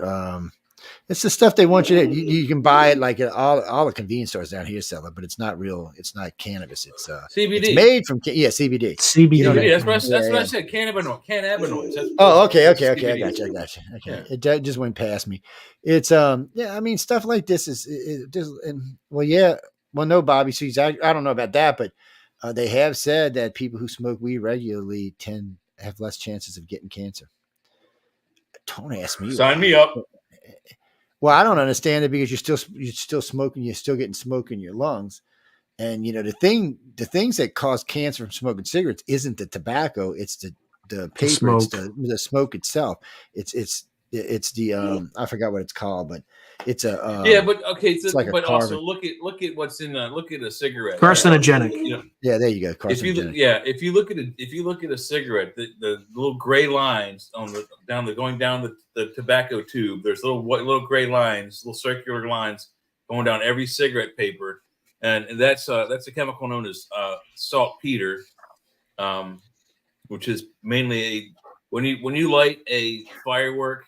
The wick to a firework and it's all sparkly. That's saltpeter. That makes the sparkly thing. That is actually on the cigarette paper. That you don't find that in fresh flour unless you get a pre-roll. But if you get the fresh flour, you can smoke it through many various means, including water, metal pipes, and wooden pipes and whatnot. But the Navy, the every Air tobacco Force has added ingredients to it that make them way more carcinogenous. Oh yeah. Well, the Navy, the Air Force, the Army, and the Marines all use saltpeter in food. Only in boot camp, though. Y'all, can you figure out why? It's the saltpeter challenge. The saltpeter challenge, Joe. That's what it is. Is that true though? Is that true? It is. Yes, well, I asked because I hate sexual libido. Why do you think people smoke a cigarette after sex? So it reduces their drive to have more. We were sitting there one day, and one of the guys asked the commander. He said, "I've been in boot camp for 8 weeks, and these girls rubbing their titties on the fence the other day, and I didn't get a what on." And he's like, "Really?" He said, "I hear they do this, that, and that." And he said, "Well, it's not classified." He said, "But yes," he said, "while you're in boot camp, it is added, and sometimes, come to find out, it may be added if you're a submariner." It just reduces your sex drive, people. That's all. Because guys are taking showers together. I mean, there's sometimes 40 guys in the shower together at the same time, and you can't have nobody for 30 days. You can't have nobody get in an accident. It could be trouble. I'm just this shit that gets talked about in this show. I swear. But it's true though. People see. I always thought it was BS because I had heard it before, but once they asked, I was like, really. And it's just not something they brag about. And it probably by now, I would hope. Well, I mean, think about it. When you go to the doctor's office, no matter what doctor you go to, no matter what part of the country you go to any doctor's office, whether it's a doctor office who's got his offices like on the outskirts of the hospital, or he's got his own little private office, downtown, capital city, USA. You sit in that office and you smell a weird chemical in the air. I swear they put something in the air, some lithium. Who knows what it is? so that when you're sitting in that lobby, you're not inclined to fight and or yell, scream, or try to get angry about the bill. Well, a lot of people get so tense because if they're getting bad news or something, it's no telling what they're doing. But there's something there has to be. I'm not near as trusting as I used to be about anything anymore. I've been doing the news and radio and TV for too long. There's too much stuff I've learned that's just because you know what, I got a bunch of hosts that do conspiracy stuff for me, and what happens is I'll ask them something. I said, look, I heard this. I said that. And there's 6 different hosts I use for this. 4 on my network, 2 on another network. They're all good friends of mine. So I'll ask them. So they'll all be sending me stuff. So I don't really worry about it until I see all 6 of them sending me the same shit. Then I'm like, uh-oh, there must be something to this. And then when I start looking into it, you find out that there's something to it. Because you'd be surprised how many things you thought were conspiracies turned out to not be conspiracies. It's kind of like the Russia hoax. Everybody said this was going on. We all said it was a conspiracy. They said no, it wasn't. And it turned out to be a conspiracy. They're still saying it's real. Like they're still doubling down on it. I know, and you got to wonder how they doing that because I mean it's been in trial now, and the special prosecutor's been putting all kind of people in shit for it. I don't know, but still, Hillary is not going to go to jail. No, Hillary's not. They're not going to ever put Hillary in jail. Nowadays, she's so old that they're not going to do it anyway. And if by some miracle any of these big politicians win, they would go where Edward Edwards went, to the special jail. Yeah, where you got where Martha Stewart went. Oh no, people, they do not go. No. They do not go to jail that you're going to go to. No. They go to the special jail. They have catered meals. They go to a place that's called Club Fed. You get to play 18 golf and they can have conjugal visits 2 times a week. Yeah, you go to prison and go to Angola and ask your boss, hey, man, I have 2 conjugal. You know what he's going to tell you? Get out there and pull some shit out of the ground. It's like Disney World for criminals. It's fireworks every Wednesday night, cheeseburger grill out on Friday night, pizza on Tuesday. It's disgusting. It's not. Yeah, I mean, Edward's wife, who was I think was like 40 years younger than him, used to come visit him 4 times a month, 5 times a month. She'd bring him food, bring him whatever. It was just, no, it's not the kind of jails, no, because you're special and you got caught and they have to put you in jail, but they can't put you in a regular jail. No. So you think of it this way, people, if they would take one of these people and put them in a regular jail, you could bet your ass 90% of Congress would never do it again.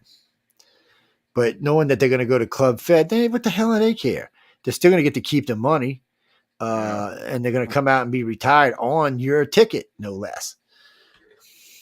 I don't. Sometimes it just irritates. It's hard. And for some of these political criminals, they can go and do their time and come back, and then you stupid people in the public reelect them to that same office that they did the bad stuff in. And then the best example is Mayor Marion Barry. The man went to jail for snorting cocaine and buying a prostitute while he was in the office. I mean, he wasn't in his office. He was like on the job. He was mayor of DC and arrested in a hotel room with a prostitute in his boxer shorts. They arrested him in his box. They walked him out of the hotel in his boxer shorts when they arrested this man. And then he gets out of jail and gets voted right back into the same position. I was astounded when that happened. The Gerald Ford's already home? Get the hell out of here. Wasn't even over there that long. I hate this guy. We need somebody we need somebody that knows what the hell they're doing. For somebody blows up our country because we're too stupid to find somebody that knows what to do. Gerald Ford came back from the Middle East? Yeah, it's already back. It's home, yeah. I'm trying to see if I can find it. I was going to show some pictures of it. I don't know if it's going to let me pull it up or not. They got tired of people shooting at it or what? From what I heard, it was kicking ass. From what I heard, it was kicking ass all over the place. They were still shooting at us. Oh yeah, they were shooting at us. We were just tearing their asses up, is what we were doing. And I mean, it shot down. I forgot how many ungodly amount of drones they said it shot down. It was shooting down drones all over the place. Let me see. Maybe if I transfer it over here, it's I mean, I hope we left the carrier group or we replaced. I hope we're not just leaving the Red Sea just open. It's open for business now, pirates. I mean, come on in, baby. There's a tanker. Don't we normally have at least one carrier in that general vicinity anyway? We usually do. Well, we had 2 of them over there, so I don't know if they both came back. Big area. I mean, one carrier really can't patrol the Mediterranean by itself. I bet you there's 2 or 3 of them. That's why there's a jet with them. But I don't even know where the rest of the carrier groups are. I haven't even heard anything about them lately. Well, there's probably one in Italy. There's probably one, Barcelona, bottom side of Spain. They I bet you we got France. I bet you we got a few. Well, there's only 20 total, right? And I think isn't it like a third, Joe? Where they have like maintenance, and then there's like training, and then there's we've got. I don't think we have more than maybe 10 deployed right now, if that. And I think some of those are just scattered duty, patrol duty, which is like the Westpac Patrol or the Atlantic Patrol, where they're basically just sailing up and down, not so much our coast, but out in the ocean somewhere or going overseas. Well, no, Jimmy. So when you do Atlantic Pac, sometimes if they're doing Atlantic on our side, sometimes they're doing Atlantic on the Europe side. Yeah, remember Atlantic touches 2 continents, so actually more than 2 continents. But so sometimes you'll be sailing along the up and down that coast, and you might port a couple of times. And no, they like the port carriers. They just can't. The problem with port carriers in foreign ports is we don't leave our airplanes on board when the carriers port. No, we learned a valuable lesson in World War II in Pearl Harbor. We don't keep our jets nowhere close together. We send them like 10 different bases now. Oh, the first thing we're doing when we're porting, porting in San Diego, and we get the call. We got 5 jets going here, 7 jets going here, 9 jets going here, 11 jets going here. We got aircraft going there. We got helicopters going here. No, they don't put them. And the reason they do that is for 2 reasons. One, it makes it really hard to blow them up. And 2, it allows responses from multiple directions at multiple times. So if someone does incur, they'll find their ass inside of a bee's nest. Yeah, they did it. Yeah, well, we got our ass kicked in Pearl Harbor. It's as plain as I can tell you. The Japanese put their foot right up our ass and through our mouth, buddy. But that was a surprise attack, first of all. I mean, it was not. We were so lucky that none of our carriers were in port. It was unbelievable how lucky we were. I don't want to say, I mean, I know 5,000 people down there and we lost all kind of lives and ships, but them 3 carriers is what turned the war in Midway, people. It's a damn thing we didn't lose them. Oh, with Midway, we'd have got our asses kicked. So, well, without those carriers, we there's some conspiracy theories that thinking that maybe those carriers were sent out to sea at the last minute, essentially at the 11th hour, like the evening before. So the attack happened on July 7th on a Sunday at 5 a.m., 5:30 a.m., 6 a.m., something like that. They think the carriers were ordered out to sea at 11 p.m. the night before. Well, I don't know what actually went down, but I do know for a fact. I do know for a fact that that the day before the attack, or 12 or 14 hours before the attack, the radar system had picked up all of the Japanese planes, and it had been reported to command. But for some reason, command said it was a flock of birds and not to worry about it.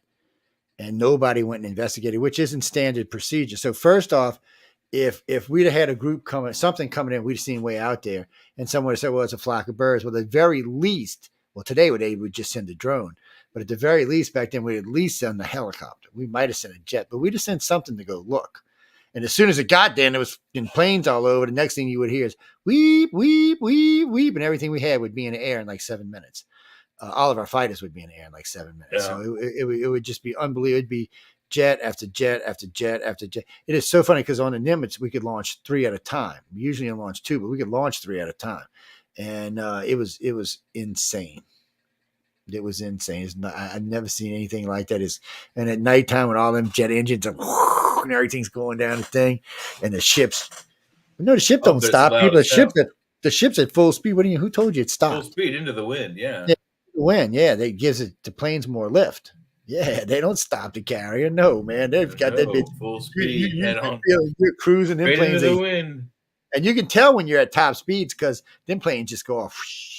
So when you're not at top speeds, they do this, and then up. When you're at top speed, they just go, and you can tell the difference. Oh no, they dip in front of the carrier. They always fall below the deck when they take off. Yeah, I remember the very first time I was sitting up front smoking a cigarette on the front deck, and I seen it came over the deck. It freaked me out because I thought the flames were going to get us because we were sitting on just a little deck right there at the front of the carrier. But I guess it was far enough away. It was wicked looking. Yeah, me and my friend got in trouble for taking pictures. Yeah. Oops. I mean, we didn't get in real trouble. They took the cameras away is what they did and said, no, you can't take pictures here. This is classified. I'm like, really? And they're like, no, you can't. I was like, all you can see is flame and a little circular engine. You can't really see anything else. Nope. And then one of our friends got in real trouble. Any kind of film, you can get some good detail out of stuff, dude. Well, a good friend of ours got in trouble because he was on the conning tower taking pictures. Well, the problem with that is it's that single flash. When the jet came in and they thought it was the ball, they thought it was a stick actually, and they were trying to line up with the light. And then when they realized somebody put on the bottom light and hit the green light on so that the plane would properly line up with where it was supposed to be going. If it would have kept following the white light, it would have smashed in the side of the conning tower. Little things make a big difference on those ships. I mean, any little thing can get you killed. Let me see if I got this right quick before we roll up out of here. Let's see. Present shared screen. Mamas, don't let your babies grow up to be crazy Iranian peoples. Okay, that wasn't right. Let's see. Oh, there it is. All right. Up, no, get up in there. Let's see. Where is full screen at?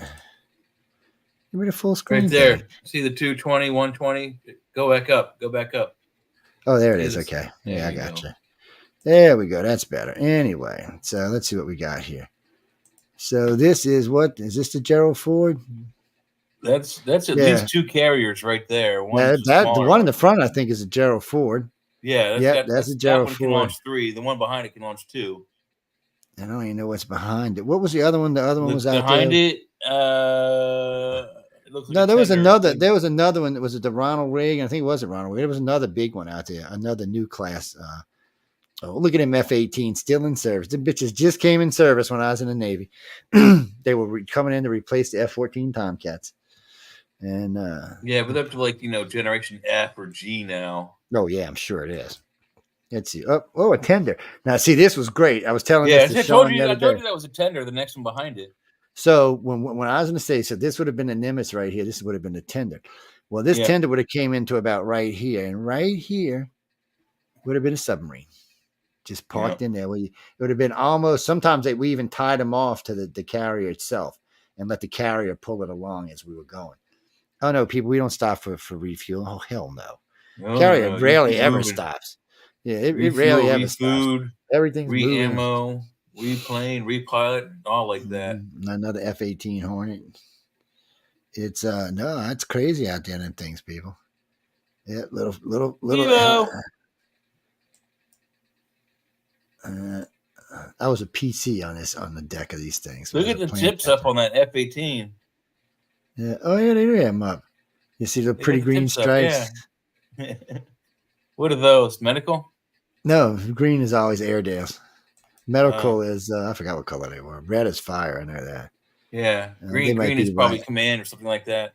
No, green's just Airedales. It's all. It just means you're part of the air, part of the Navy. That's a big carrier there, baby. That's huge. 6,000, 7,000 people on board. 1, 2, 3, 4, 5. Only 5 ships behind her. But there's the 2 you don't see below. Yeah. There's always a sub around. Yeah, at least one. I bet you there's 2 in that flotilla. Yeah, you see, so they do a smaller wake. Is that a truck? It might be. We used to have fuel trucks on board. Helo. No, it's a Helo. Truck or a Helo. No, it's a Helo with its wing. Yeah, with the propeller winged back. But we had two gas trucks on board the ship.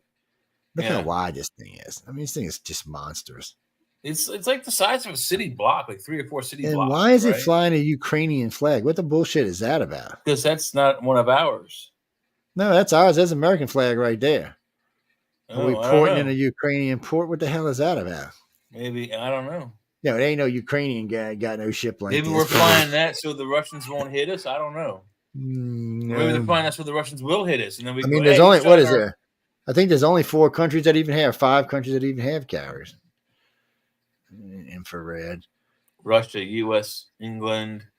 India. UK. India? No, I don't think so. Yeah, India bought one of them old Russian ones. Do they really? Yeah, Jesus, I don't know if as far as I know, they still got it.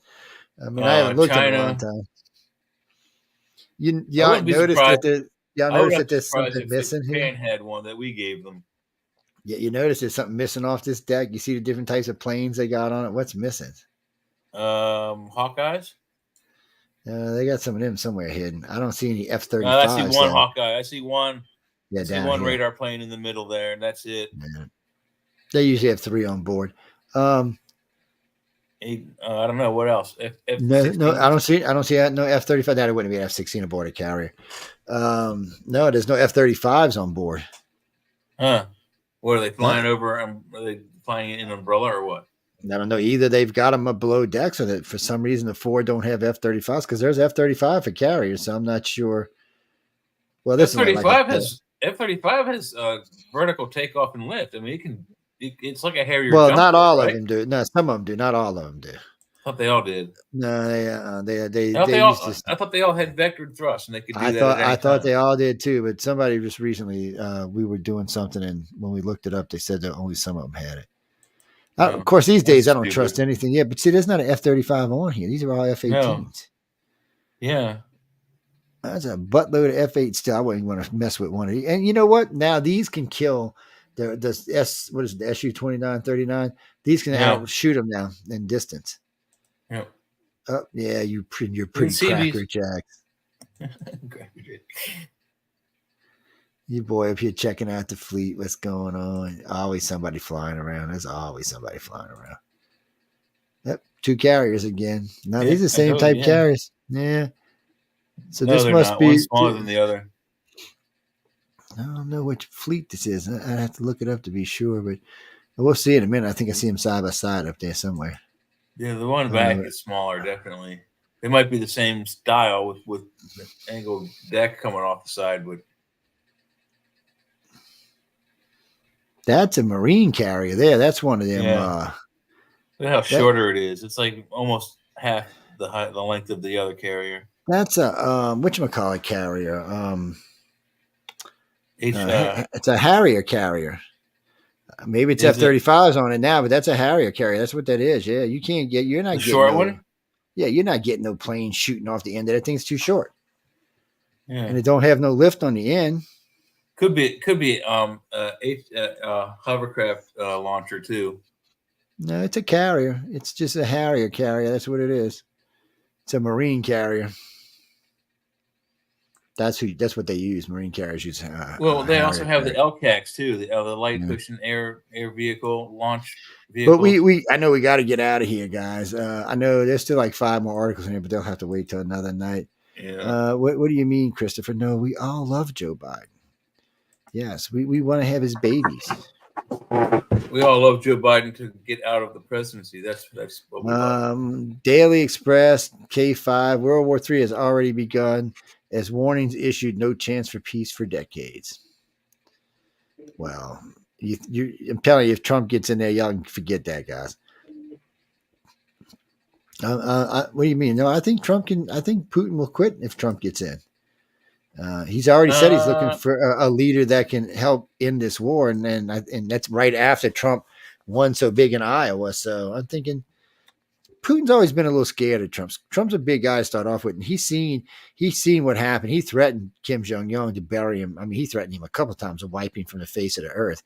And then after he made that threat, having dinner with Xi Jinping, he popped that submarine off the coast of Syria and launched how many missiles? Oh, wait, every missile it had on board. That pretty much made a statement there, like, I will kill you, and I will take whatever means it takes to kill you.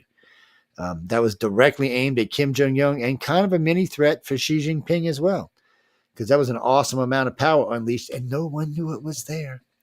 Twice we've now sailed submarines into the Chinese Navy. Once we sailed a cruiser into it, which I'm pretty sure looked like an Agus or something like an Agus. I'm not sure what they have anymore. And then let's not forget, Trump's had some real breaks here in this week or so. So the Supreme Court is going to side with him on. They're going to change. So a couple of the June 6 cases are going to get overturned and tossed out. They've already stopped free publicity. So, well, they said whatever they said, just however they prosecuted it was wrong, and the Supreme Court said no.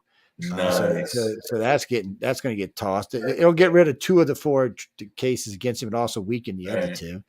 All the shit in New York is pretty much just going to cost him money, and everybody said the same thing. Even 2 federal judges now, in New York federal judges, actually said, I don't know why they haven't recused themselves. He said, I don't know why the judge and the prosecutor hasn't recused herself.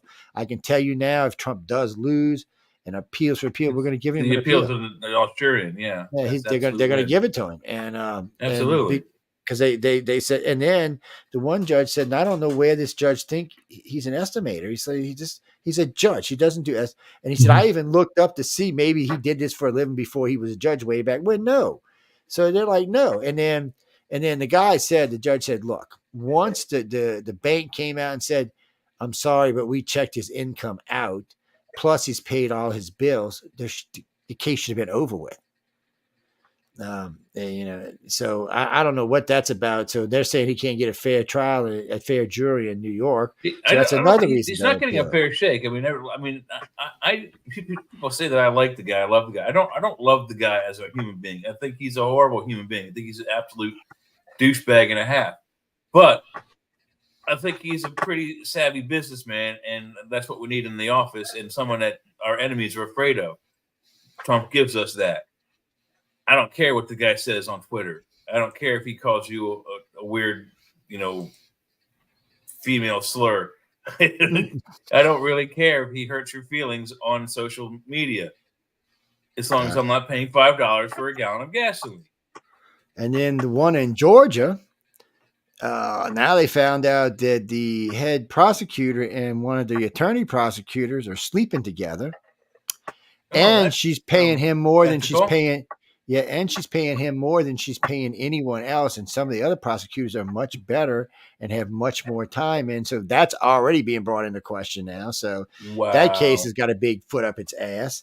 So that's going to probably get tossed. Or if it don't get tossed, it'll get overturned. So really, I'm just shocked. I know, aren't you just shocked? And so there's just the one in Florida. So at this point, there doesn't look to win, lose, or draw. There doesn't look to be anything here that can put him in jail. So... except for like blatant flagrance of the law. And as long as Kennedy's in this race, I don't know how any Democrat could win. It wouldn't matter. Even if Michelle ran, she couldn't win if Kennedy's in the race, because the people are going to vote for Kennedy are still going to vote for Kennedy. They're not going to vote for Michelle. And I'm not sure that she's going to be as well accepted as people think. I mean, a lot of people think her husband made a fucking mockery out of our country. So I'm not sure. Well, Obama never had a chance. And I think people actually liked her husband. No, they did, but they thought he was a shitty president. They just thought he was a nice person. I think it's a person. If he moved in next door, he and I would get along great. We'd play basketball and have spirits together or whatever. We'd have a great time. But I can't say the same about her. Hey, Foxy Joe. But if everyone remembers what she said, and we said it earlier, I don't know if it was this show or the show or something before, but we did speak about it tonight. I know when she did her first speech at his inauguration, her first words to the American nation were, "America, your children are fat." Yeah, she said a lot. First words. She said a lot of anti-American stuff. So and all that. Yeah, there was some like ceremony, like they were retiring the flag or something like that, and she was standing with her husband, and you could see her mouth. All this for a damn flag, and it's like, she's a piece of work. I don't like the woman at all. Well, I already know she's fun of her. I said I think her name used to be Michael, but that's just me. Well, and see, then there's all them videos of her getting off the airplane, and I wonder if they'll play those. Oh, do you know that while she was in office with her husband, they did not allow her to wear dresses in the White House? You know that? I didn't know why, because I know she wore them on the planes. Yeah, they didn't want to see her balls. Well. The funny part was, so there's 5 videos. John, you walked into that one.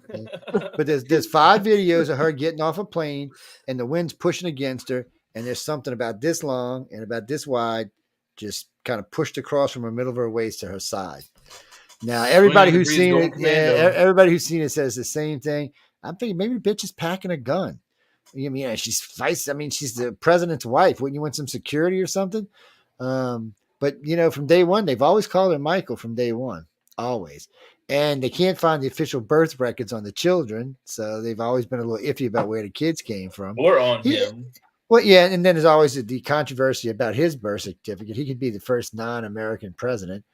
But you notice people how Joe forget Arpaio is all of a sudden very, very quiet after his. I mean, his evidence was very, very compelling, and all of a sudden he's very, very quiet now. After especially after the fact, or how many years after the fact of Obama? Yeah, well, Obama, sense. Anyway, poor Obama could have been a good president. He just got his foot. Somebody put his foot up his ass. It didn't matter. They should have let him finish his damn first senatorship. You got to play the game. Second one, and then the only person that's been able to some chips in the game. The only two presidents I've ever seen that didn't play the game was Ronald Reagan and Donald Trump. And Ronald Reagan was just a better talker than Donald Trump is. That's all there is to it. Yeah, we spoke about that as well. He knew how to cue himself so that the cameras got him in the best light. He knew how to inflect his voice so that the microphones picked him up. And he had the guy sitting in the back of the row could hear him. And he had some of the best speechwriters I've ever seen. That boy bolted out some really good speeches, man.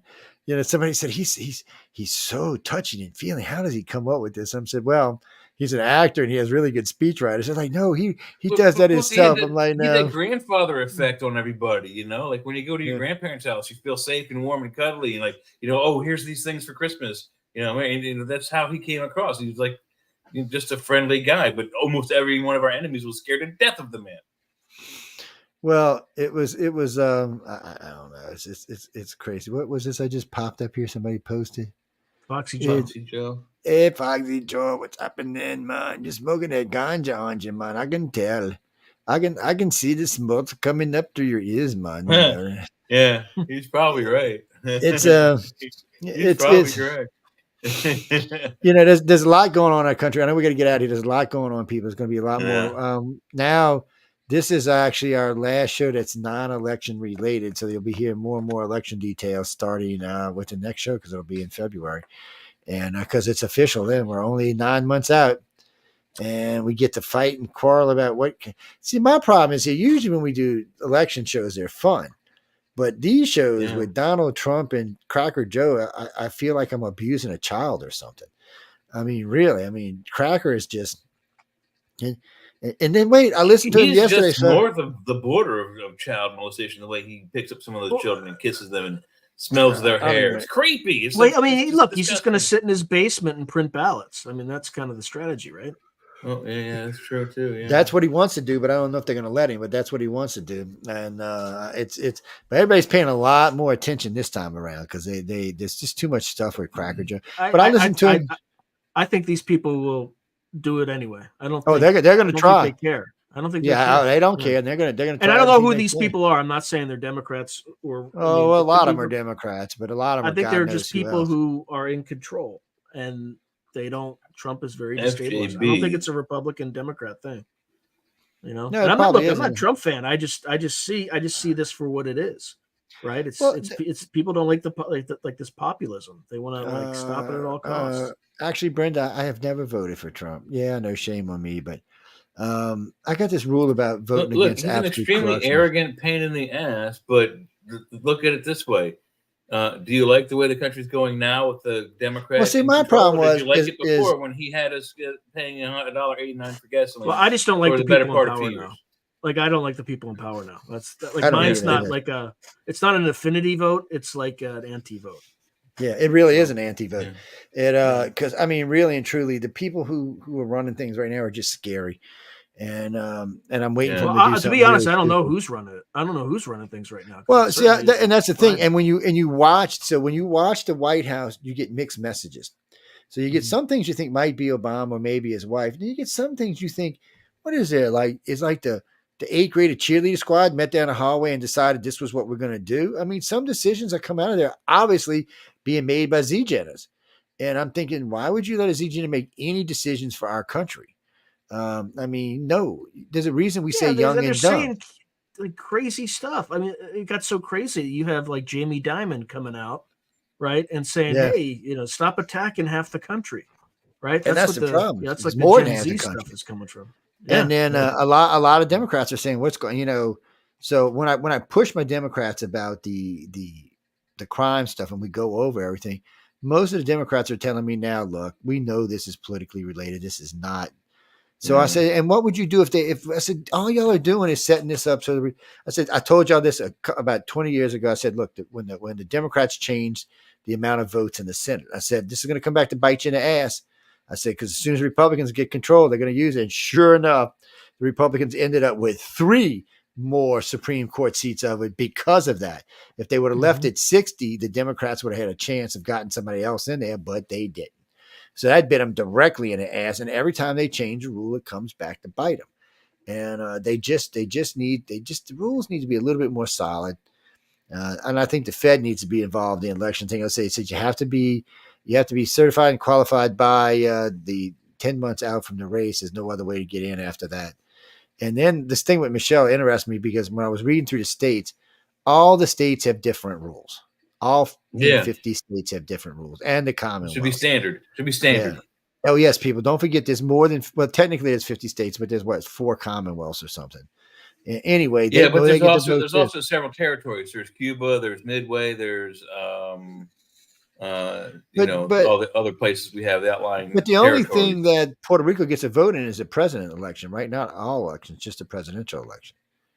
I forgot how that works. Yes, presidential, but they also presidential, but they also have their own local elections on Puerto Rico. Well, yeah, they got their own local elections. Yeah, us, but it's I mean, I don't know, Jimmy. These places have federal elections, same as the rest of us on November, whatever, the second Tuesday, whatever it is. But anyway, you better get that right. You better get that right. If you get it wrong, you'll be put in prison. Remember that guy? He said, he was joking, making jokes on Twitter. And they prosecuted him. Yeah, because they said he was trying to get out false or disinformation or some shit. Yeah. What do you mean? Who sent me this? NASA lost communication with the helicopter. Oh, well, I hope they figure that out. Mm-hmm.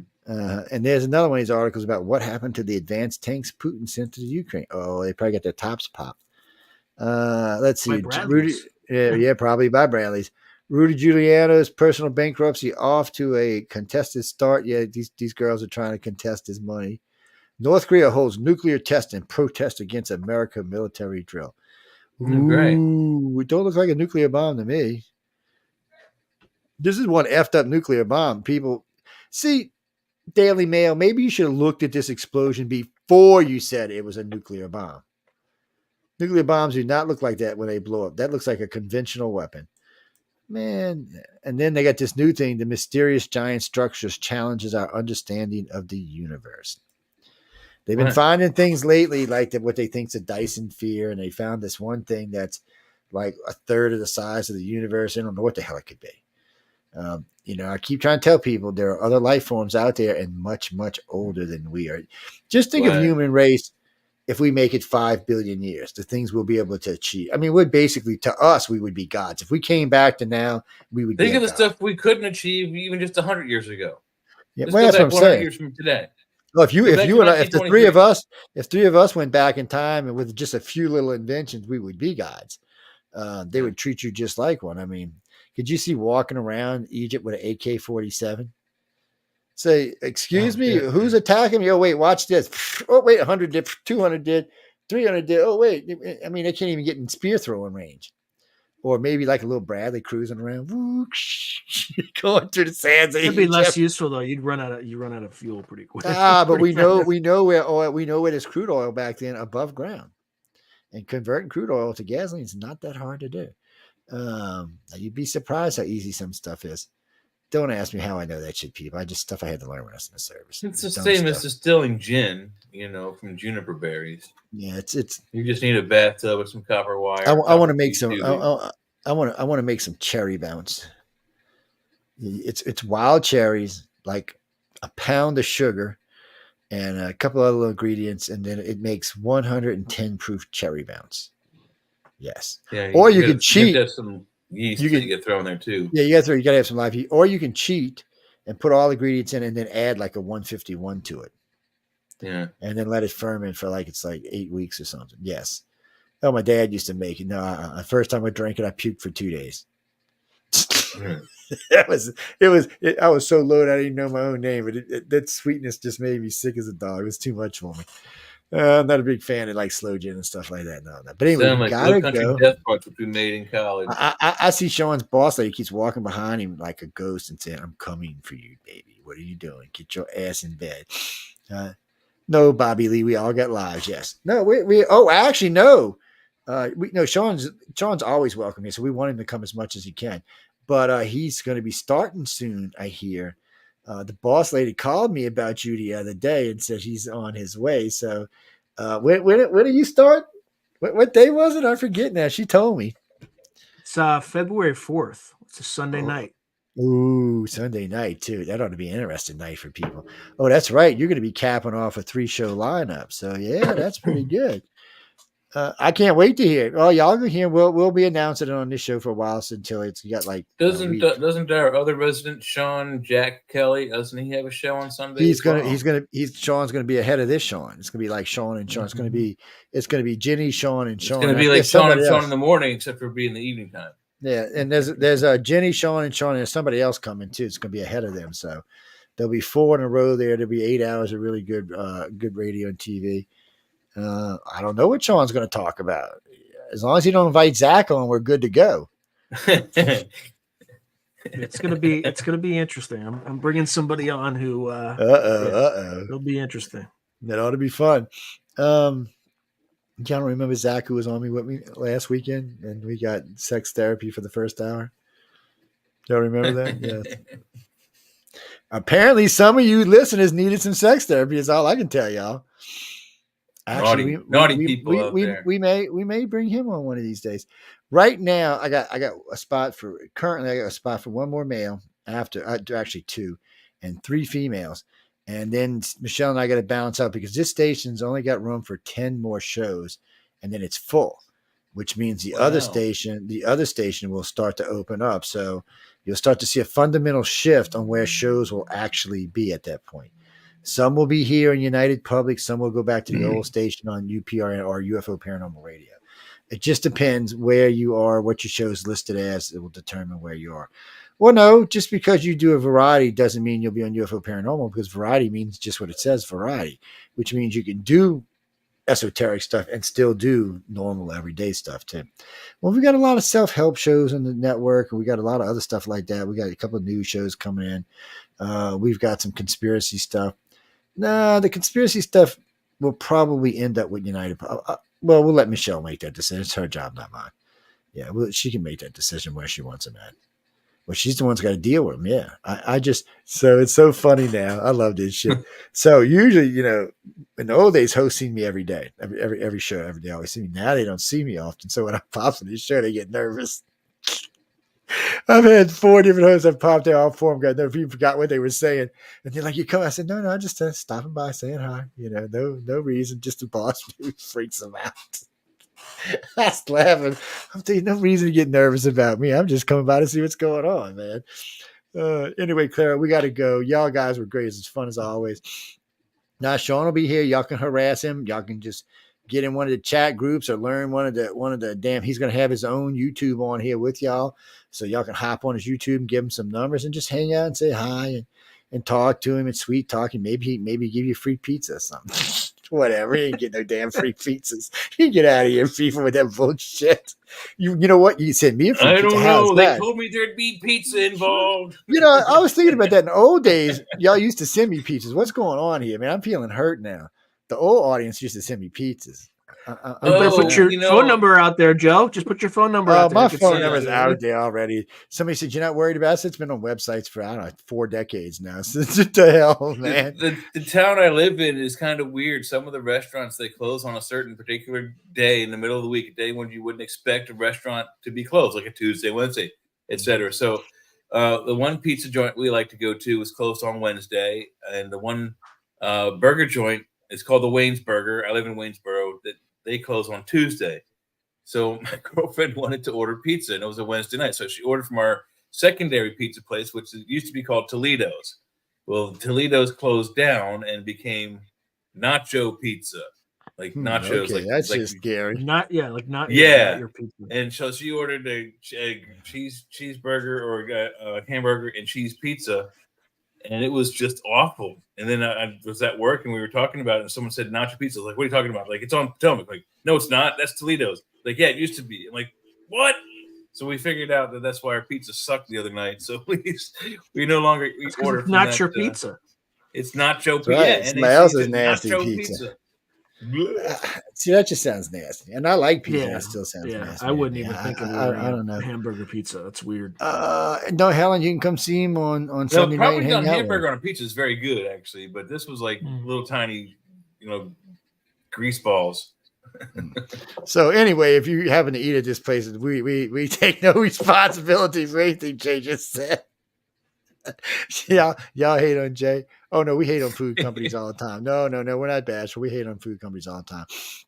I'm actually, y'all would not know it, but I on my Google rating, I'm in the top 3% for giving out ratings. Currently, I have over 11 million people have visited Google to see my ratings. Yes.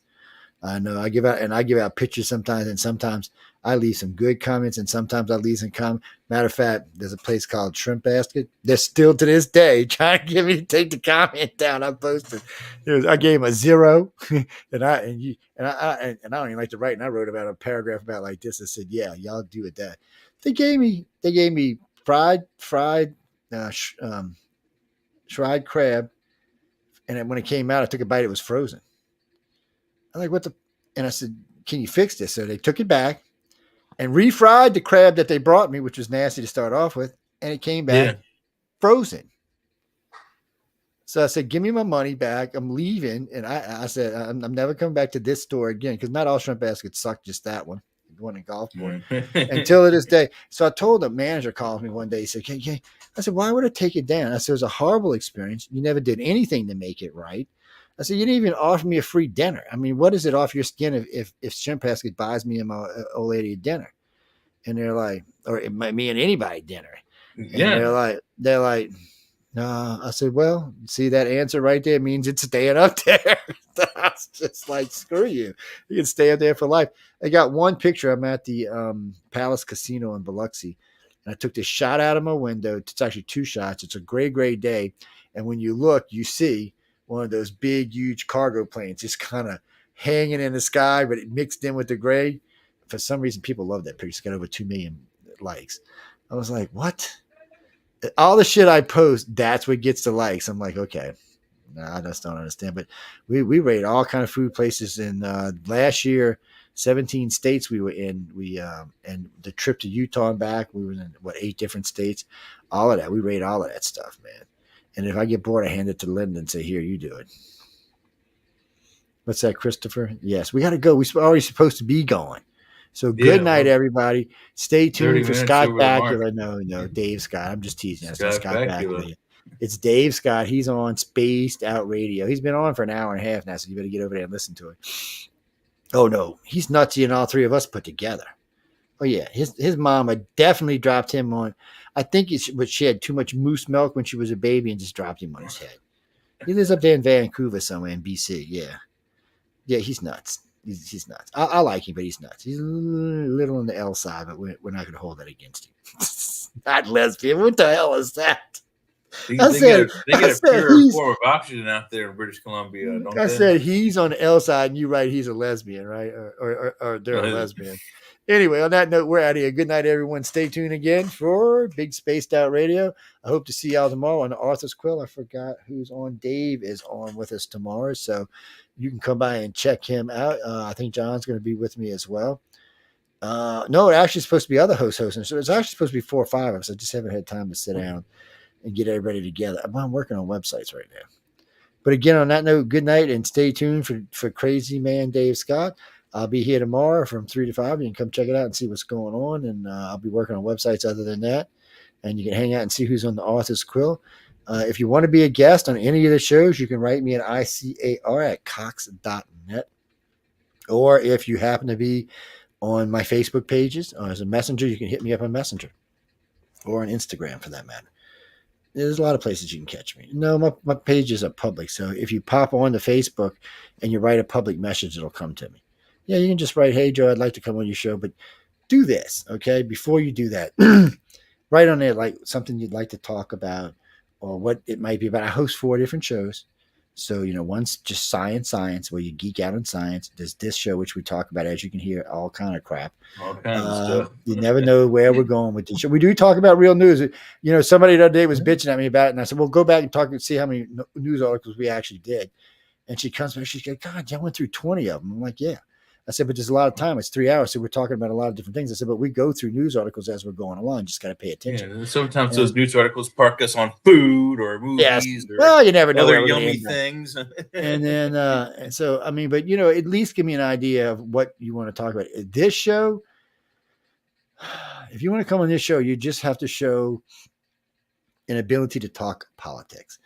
Even though a lot of times we're going to talk a lot of different things, you still need the ability, because when we get into politics, which will be more and more as we get into the election year, you just need to be able to hold your own. I don't mean you have to cuss or scream or hate on anybody. You just need to hold your own. Just do your education about coming on. Well, no, because we fact check doing the shows. All 3 of us did. Oh yeah. Yes. No, we don't. Okay. First, you shouldn't get your feelings hurt if you say something and somebody goes, "Oh no, it's this, that, or the other thing." No, it's been corrected. Move on. Because not everybody's perfect, and that's life. No, it's the correct way to do radio and TV. It's not the bullshit way; it's the right way. So you're getting real information and not fake information. Yeah, well, what was election? I was on Google. I had 3 maps up. I think we had 35 states for the senatorial elections, and then I had a map up, Google Maps. Election results for the gubernatorial race, the senator race, and the House of Representatives race, and I was looking at each state, but not only by like the big picture, but I would on the maps. If you clicked on the state, it would zoom into the county level, and it was amazing. It was a revelation. It was the first time I'd ever actually done that. While we're talking about the different election points and going up and down the eastern seaboard and heading west. You could see like certain counties were turning red. Some were like, they'd be pink and then they would go blue or red. And it happened all up and down the eastern seaboard. All the counties that are away from the major city sites out in the boonies, if you will, all voted red. But each state, 1, 2, 3, 5, 6 different major city areas, capital cities and whatnot in major city zones, the voters in those smaller concentrated areas overpowered all these other red counties and turned the election. I was astounded how just these, for Pennsylvania, for example, we have 72 counties, 72, and it's like Philadelphia and Pittsburgh determine it. Yeah, Pittsburgh, Philadelphia, Harrisburg, and Erie, and one other city, maybe Lancaster. I can't remember. Maybe it was York. I can't remember. One other of the larger city areas overpowered the other 60-some counties.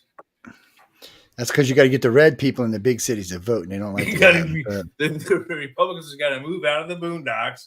Well, no, it's not that. There's plenty of them in the cities. They just don't go out and vote for some. There's not enough of them, clearly. So, like in New Orleans, if you look at New Orleans, no. See, but look, I'll make the point. It shouldn't happen, though. But in New Orleans, the rest of the state, their whole state voted red. But it doesn't matter because there was no reds in those cities. They were all blue. And if the red people in those cities would have voted, they would have had a chance, but they didn't. They just they get in this in the hell. Well, this city always votes blue. Why vote? Because they don't understand the actual numbers actually count in the overall race. If you don't vote, you don't have a voice. If you don't have a voice, you don't get. Right. And that's always been my same thing. If you don't vote, don't bitch. It's always been the same thing. You can't bitch if you tell me you don't like the candidate because you didn't vote. And Kerry, yes, that's right. I used to say that all the time. Good facts versus real facts. We give you real facts. NBC gives you good facts. There's a big difference between if you hang out with Shaggy, he'll give you real ruby racks. That's right. So if real facts versus good facts all the time. Actually, the Democrats invented that. They used to talk about good facts all the time, but good facts are not real facts. They're good facts for the people who are talking about them, but they're not the real fact. Yes. Hey, look, it's just one of the things. Anyway, we out of here, people. Leave me the hell alone. Good night, everybody. Go home, take some Tylenol or something, take some NyQuil or some shit. On that note, I'll see y'all tomorrow. Good night, everybody. Insane people.